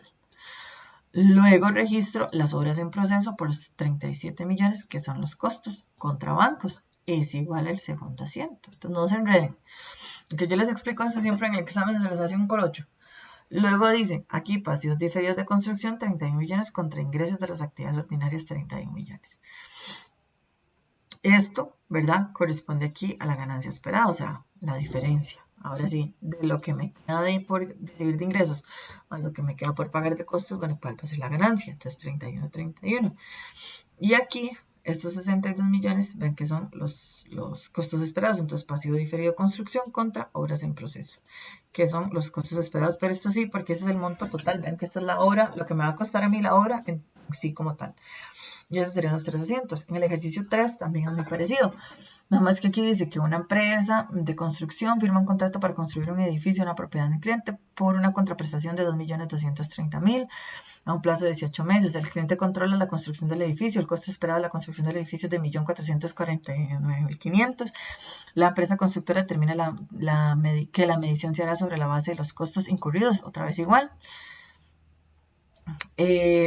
Como es la base de los costos incurridos, entonces recuerden que lo que vamos a hacer es una diferencia, una división, para saber cuál es el porcentaje de los costos. Luego dice que por lo tanto la contraprestación fijada, los costos esperados incrementan. Bueno, aquí hay un cambio. Ya me perdí. Primero, bueno, o segundo más bien, dice que el primer año la entidad ha progresado un 55% de las obligaciones. Para el primer trimestre del segundo año, entonces las partes acuerdan modificarlo cambiando los planes del edificio. Por lo tanto, la contraprestación fijada entonces de los costos, la contraprestación fijada y los costos incrementan en 175.000 el precio y 120.000 los costos dólares. Por lo tanto, se amplía el plazo a 6 meses. Por lo que el plazo original se modifica a 24 meses. Dice que esta modificación se trata como si fuera parte del contrato original. Al plazo de 24 meses se concluye y entrega el edificio de acuerdo al contrato modificado. Entonces el precio de la transacción son 2.230.000. La prima, ¿verdad? Aquí está que son $15.000. No dice. No dice. Aquí no está, pero sí. La prima son $15.000. El plazo de la prima son 18 meses. ¿Verdad? No me pareció este ejercicio. Vean que aquí también tenemos un plazo prima de 18 meses. Luego tenemos el costo esperado del edificio, el primer avance y las modificaciones, ¿verdad? Ven que es igual. Entonces, el ejercicio es básicamente el mismo. Entonces, ¿qué tenemos primero? Bueno, el precio de la transacción, que son los 2.230.000, menos los costos, esta va a ser la ganancia esperada, va a ser el primer punto. La determinación del asiento, ¿verdad?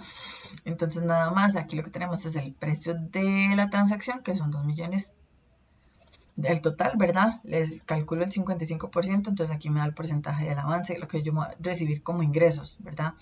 Y luego del total de costos, el 65%, que es la división entre el precio de la transacción, la contraprestación y los costos. Y de ahí, entonces yo ya calculo cuál va a ser la porción de los costos correspondiente a este 1.200.000 que está aquí, ¿verdad? Que fue lo que me pagaron. Entonces yo este 1.200.000, saco el 65%, son 429. Tenemos bancos contra pasivo diferido por lo que me ingresa, ¿verdad? Obras en proceso, los costos, ahora sí, ¿verdad? Contra bancos y luego el pasivo diferido contra ingreso a la actividad, que es lo que propiamente yo tengo que pagarle. Pagar, que es propiamente, digamos, la ganancia esperada. Entonces, ahora sí, porque son los ingresos de la actividad. En el segundo escenario, cuando ya yo tengo los cálculos, igual tengo 2.200.000, bueno, aquí sumo, ¿verdad? Sumo el precio de la transacción, la prima y sumo el incremento de la contraprestación. Eso sí me parece interesante que le pongan atención, ¿verdad? Porque aquí cambian, porque aquí suman la prima. Menos los costos esperados, que son los dos costos, el anterior y el nuevo, ¿verdad? Y eso me da una ganancia esperada. Igual que en el otro caso, yo tomo el monto de la ganancia esperada, le resto la contraprestación ya recibida y eso me va a dar el saldo restante. Los costos también, yo tomo el costo, el nuevo costo, ¿verdad? Le resto ya el costo, digamos, deducido, ¿verdad? Y me quedan los costos restantes, lo que tengo que tomar en cuenta. Y con eso yo preparo mis asientos. Entonces sería bancos por el monto que me queda ya a mí registrar, porque ya aquí me están diciendo que terminamos la obra. Entonces serían bancos contra el pasivo diferido, porque son los ingresos que me quedaron hicieron falta por registrar, las obras en proceso, que serían los costos que me hicieron falta por registrar, el pasivo diferido por la construcción, que estos son básicamente la ganancia esperada, contra el pasivo diferido por las obras en proceso, que son los costos esperados. Vean que básicamente los asientos son los mismos. Son los mismos. Nada más que aquí tenemos 1, 2, 3, 4, sí, los mismos. En el ejercicio 3, otra vez, yo voy a pasar disco rayado, pero vean que es básicamente lo mismo. Y lo que yo hice fue que lo monté sobre el otro. Así que sí no se los voy a explicar, porque ahí se los dejo para que ustedes lo analicen. Nada más vean que aquí está cortadillo, pero nada más es que la empresa va a hacer un edificio que cuesta 88,5 millones, la prima es de 5,5 millones, el plazo es de 18 meses. Luego tenemos aquí que el costo esperado es de 53,100, el avance del primer año son 55%, la modificación, el incremento de la contraprestación, el incremento de los costos y los meses que se atrasan. Básicamente, y aquí esto lo guardamos. Entonces, esto, bueno, yo se los paso. Ahora, esto, lo de siniestro y sin siniestro, pues no creo que les pregunten, pero yo siempre lo meto ahí por si las moscas. Esta es la clase que estoy grabando y yo ya me acordé que era lo que iba a hacer. Descargas y ejercicio NIF 15. Ay Dios, sí, aquí están el ejercicio de la NIF 4. Entonces sí, chiquillos, lastimosamente.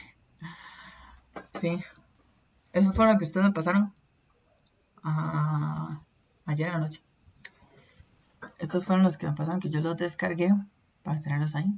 Vean que esas son las fórmulas que yo les ingresé y vean que aquí están los asientos. Nada más recuerden, ¿verdad? Son sencillas. Ay, yo me preocupé porque yo dije, qué raro, pero no vimos la NIF 4.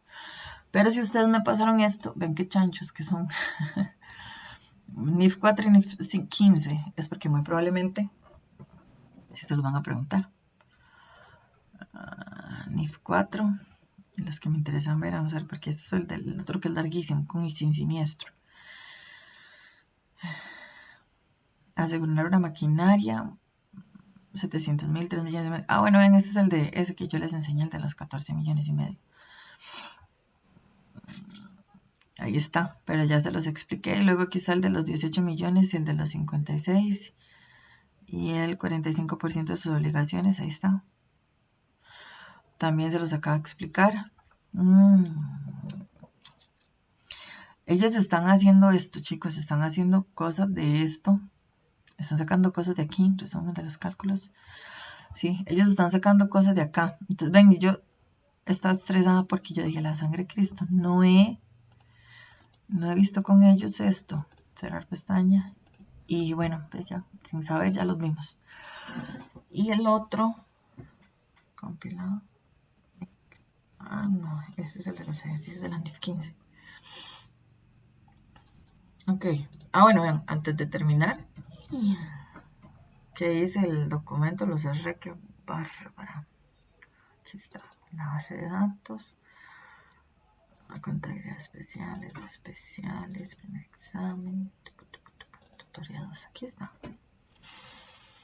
Yo les voy a pasar esta aquí a la NIC 26 porque a mí me gusta mucho como viene ahí. Incluso ellos a veces preguntan cosas que no se entienden y que ahí se entiende muy bien. Entonces vean, lo que yo les decía, si no hay siniestro, sin siniestro, entonces ustedes tranquilos porque por año lo que van haciendo son 2 asientos. Ven, 2 asientos. ¿Qué registro yo? Lo que se paga al inicio del año y los intereses. Lo del inicio del año, los intereses. Y al final nada más tengo un asiento más, que es el depósito del reaseguro por el monto del reaseguro. Ven, por el monto de la, digamos, de la devolución. ¿Por qué de la devolución? Porque el total de primas, yo calculo el 85% de la devolución, son 378.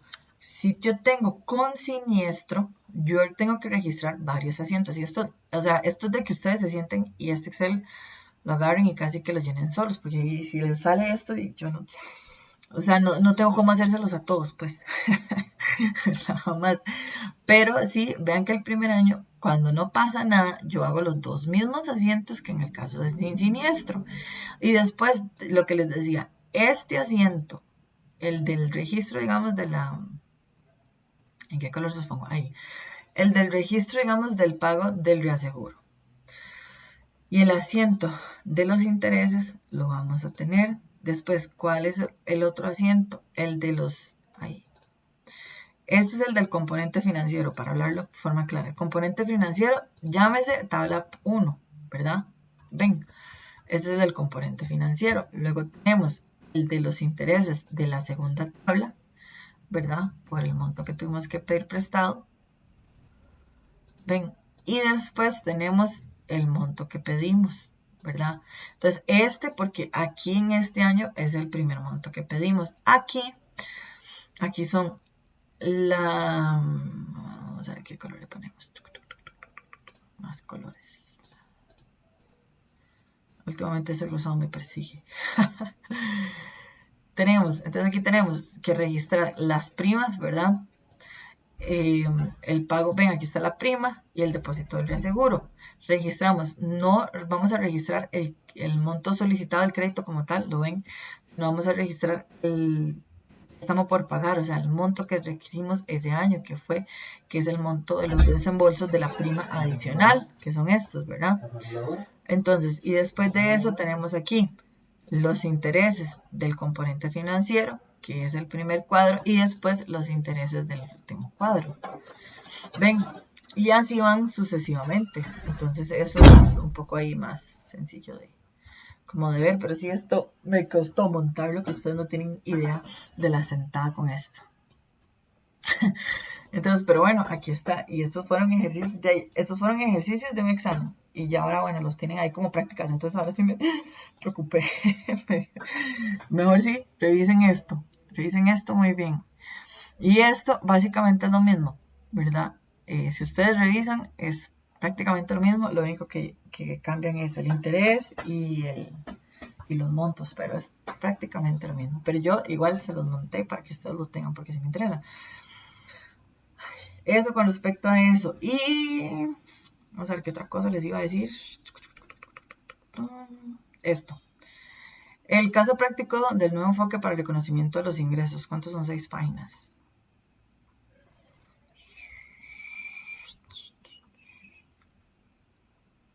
Pero esto... Economías. Y no es tan grande. Vamos a ver qué hora es. Llevamos mucho. 1 hora y 40. Tenemos 20 minutos. Le damos con flash para que lo hagamos aquí entre todos. Dice, hace muy poco tiempo el ICAC puso en circulación su consulta sobre el proyecto Real Derecho sobre el que modifica el Plan General de Contabilidad, aprobado para el Real Derecho, En este consta una pregunta sobre la posible modificación del PGC para adaptarlos a las nuevas normas de información financiera. Dice en concreto la NIF 15. En cuanto a la nueva norma de NIF 15, el reconocimiento de los ingresos, hay que decir que el IASB ha tardado mucho tiempo en aprobarla, por al menos 10 años entre los problemas que plantea. La nueva NIF 15 trata el reconocimiento de los ingresos en los cuales en el contrato hubieran más de una obligación de cumplimiento. Esto es el contrato donde se entregasen o se proporcionan distintos productos o servicios. El criterio es que hay que descomponer las distintas obligaciones de cumplimiento del contrato y aunque estén todas juntas, incorporadas a un solo contrato o con un único valor, hay que reconocerlas por separado a medida que se van realizando dichas obligaciones del cumplimiento del desempeño. Entonces, ¿qué quiere decir esto? Que vamos a ir haciéndolo por tractos como lo hacemos, ¿verdad? O sea, vean que del total, lo que vimos antes en el Excel, del total de la contraprestación hacemos una división y, ¿verdad? Y esa es la, digamos, si tenemos un 55% de avance, entonces sacamos el 55% de la contraprestación total, pero también los costos hay que calcularlos con respecto a eso.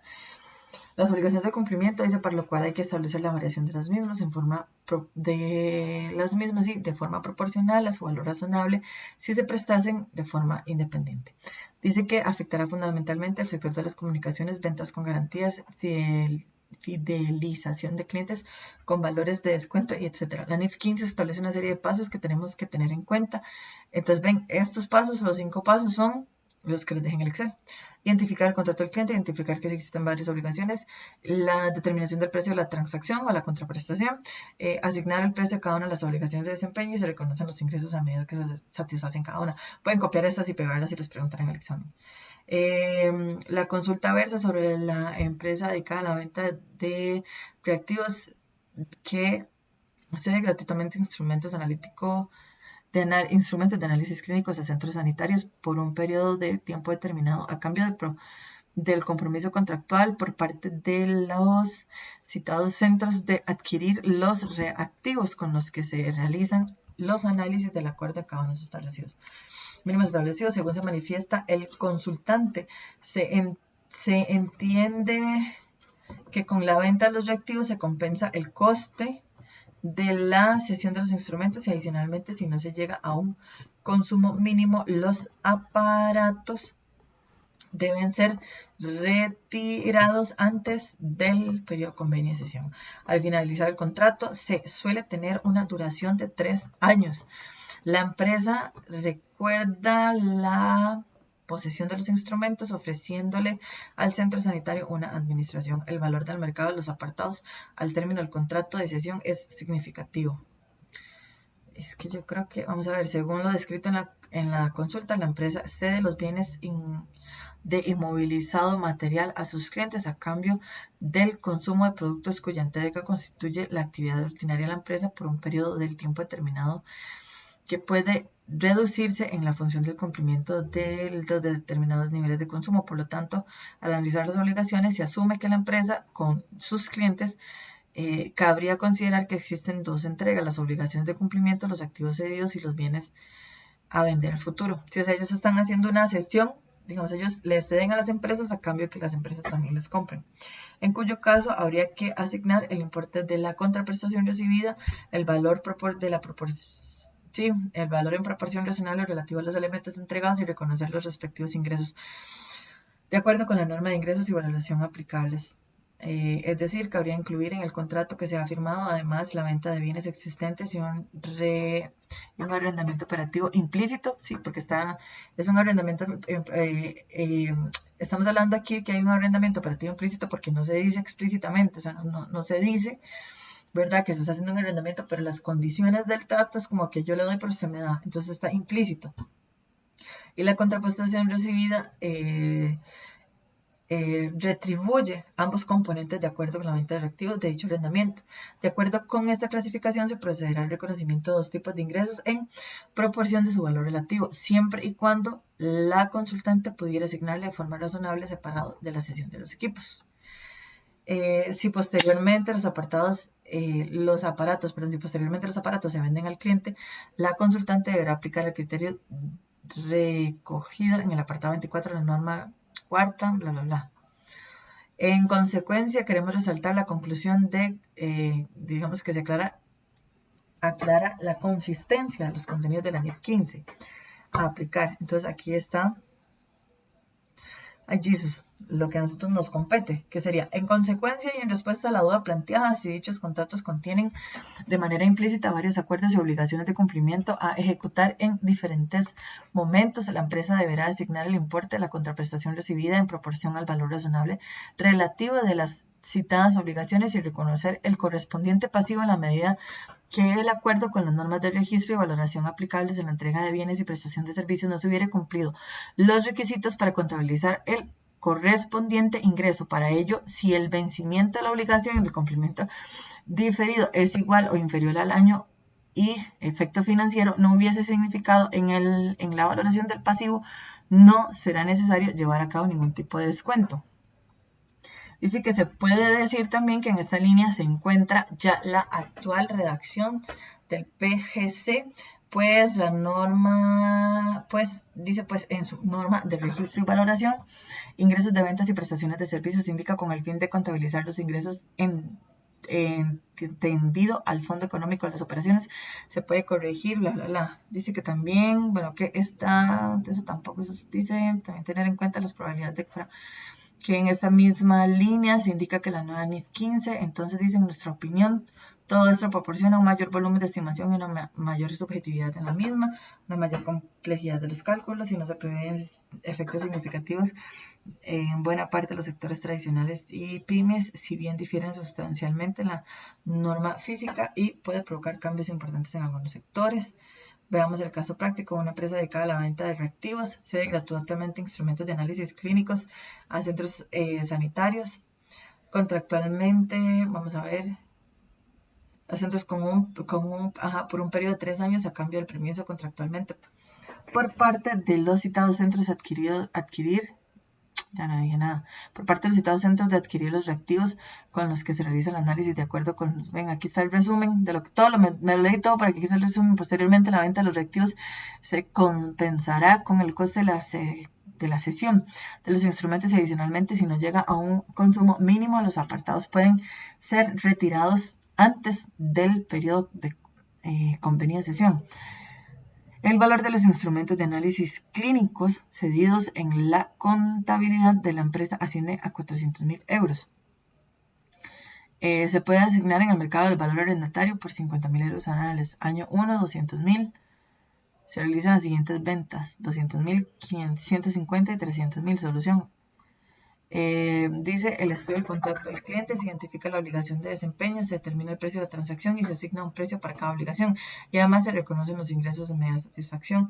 El contrato, veamos las siguientes obligaciones: ventas de reactivos, alquiler de los instrumentos. Para el año 1 tenemos el valor razonable de 200.000 euros, venta de reactivos 50.000 euros, del alquiler de los instrumentos clínicos, un total de 250.000 euros. En el año 2, ventas de reactivos, ingresos por arrendamientos contra Mm, ¿Cómo es? Percurito. El alquiler de instrumentos, análisis, ventas, asignación de las obligaciones de desempeño, ventas 0.160. Ok, dice que la proporción de los precios de la transacción y el valor razonable. Ah, bueno, ven, esta es la proporción de los costos. La proporción entre el precio de transacción y el valor razonable es 0.80. Entonces la venta de los reactivos serían 0.80 por los costos. No, eso fue como lo que hicimos con los costos, de lo que yo quiero decirles. Entonces tenemos 200.000 euros de la venta de reactivos y 250.000 euros, en total 250.000. El precio de la transacción y el valor razonable. Porque aquí dice que son 200 euros de la venta de reactivos y 50.000 euros del alquiler de los instrumentos clínicos, que en total serían 250.000.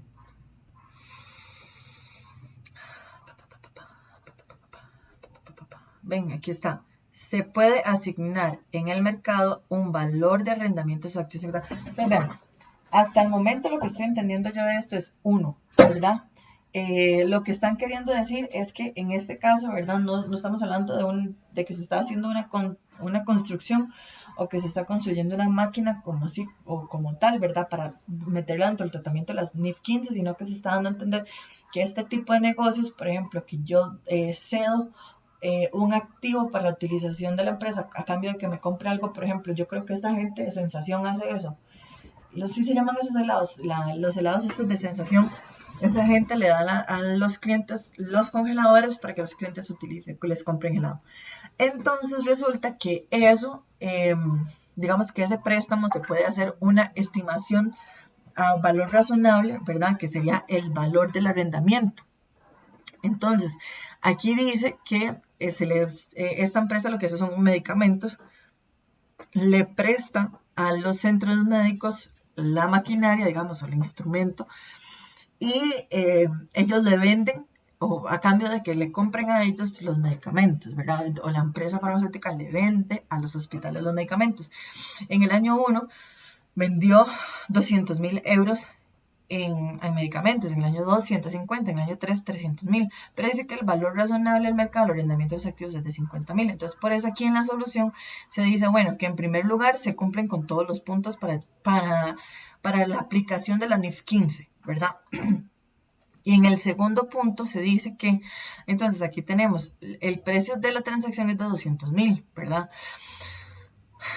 Pero si yo tomo esos 200.000, que son las ventas, ¿verdad? Y le sumo los 50.000 del valor razonable del alquiler de los instrumentos, que digamos que ese es el valor del mercado, me da un total de 250.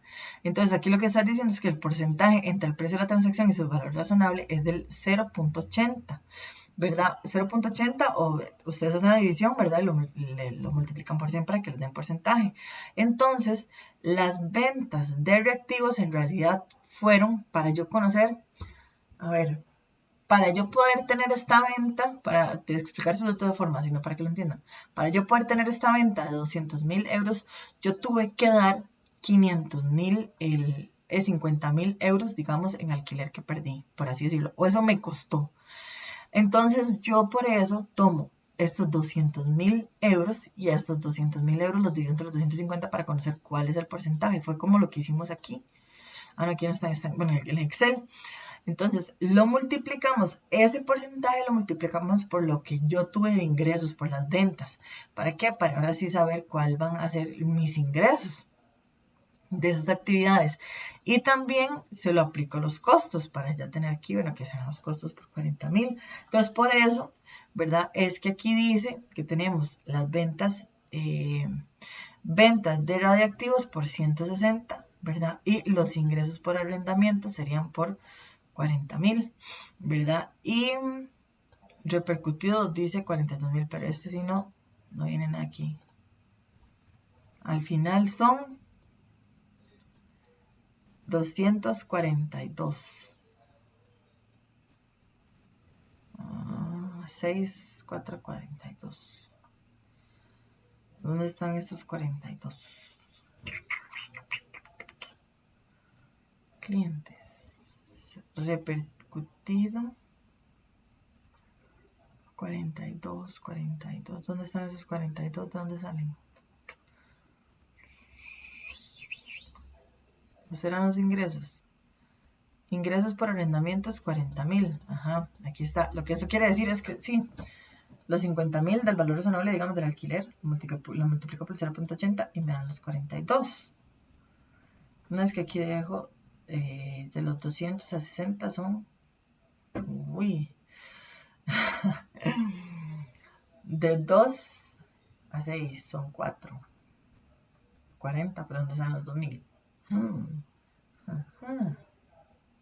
Vamos a ver, porque aquí sí tenemos que son 240, ¿verdad? Y aquí está el desglose de esos 240. Pero voy a analizarlo un poquito más. Aquí dice que son 281 y aquí pasa exactamente lo mismo. Tienen 50.000 entre 12. Entonces aquí tenemos, bueno, aparentemente esto sería la cuenta de clientes, ¿verdad? Y 112.500 ventas de reactivos, 37.500 ingresos por arrendamientos contra el repercutido 31.500.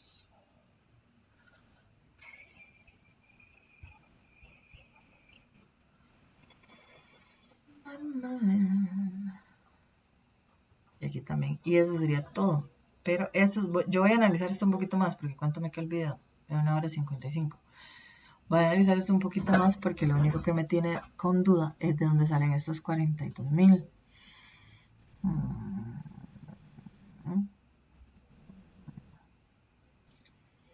37.500. ¿No? No.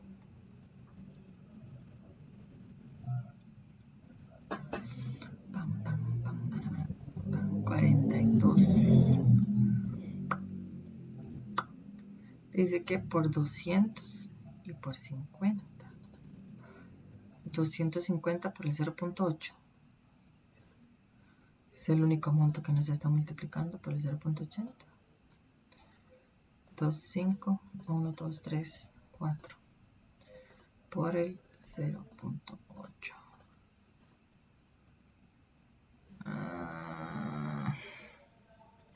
No funcionó. Era lógico que me iba a dar lo mismo, porque lo que hice fue hacer la ecuación, pues, entonces era lógico que me iba a dar lo mismo. Interesante. 200. No, yo voy a revisarlo, voy a ver de dónde salen estos 30.500 y les aviso. Pero en buena teoría, ¿verdad? Si tuvieran que hacer algo así parecido, entonces ya ustedes saben como que se alquila. Pero si estos 63, ven, estos son los que yo no sé. Ventas de reactivos, entonces sí, incluyen las ventas, los ingresos por el arrendamiento y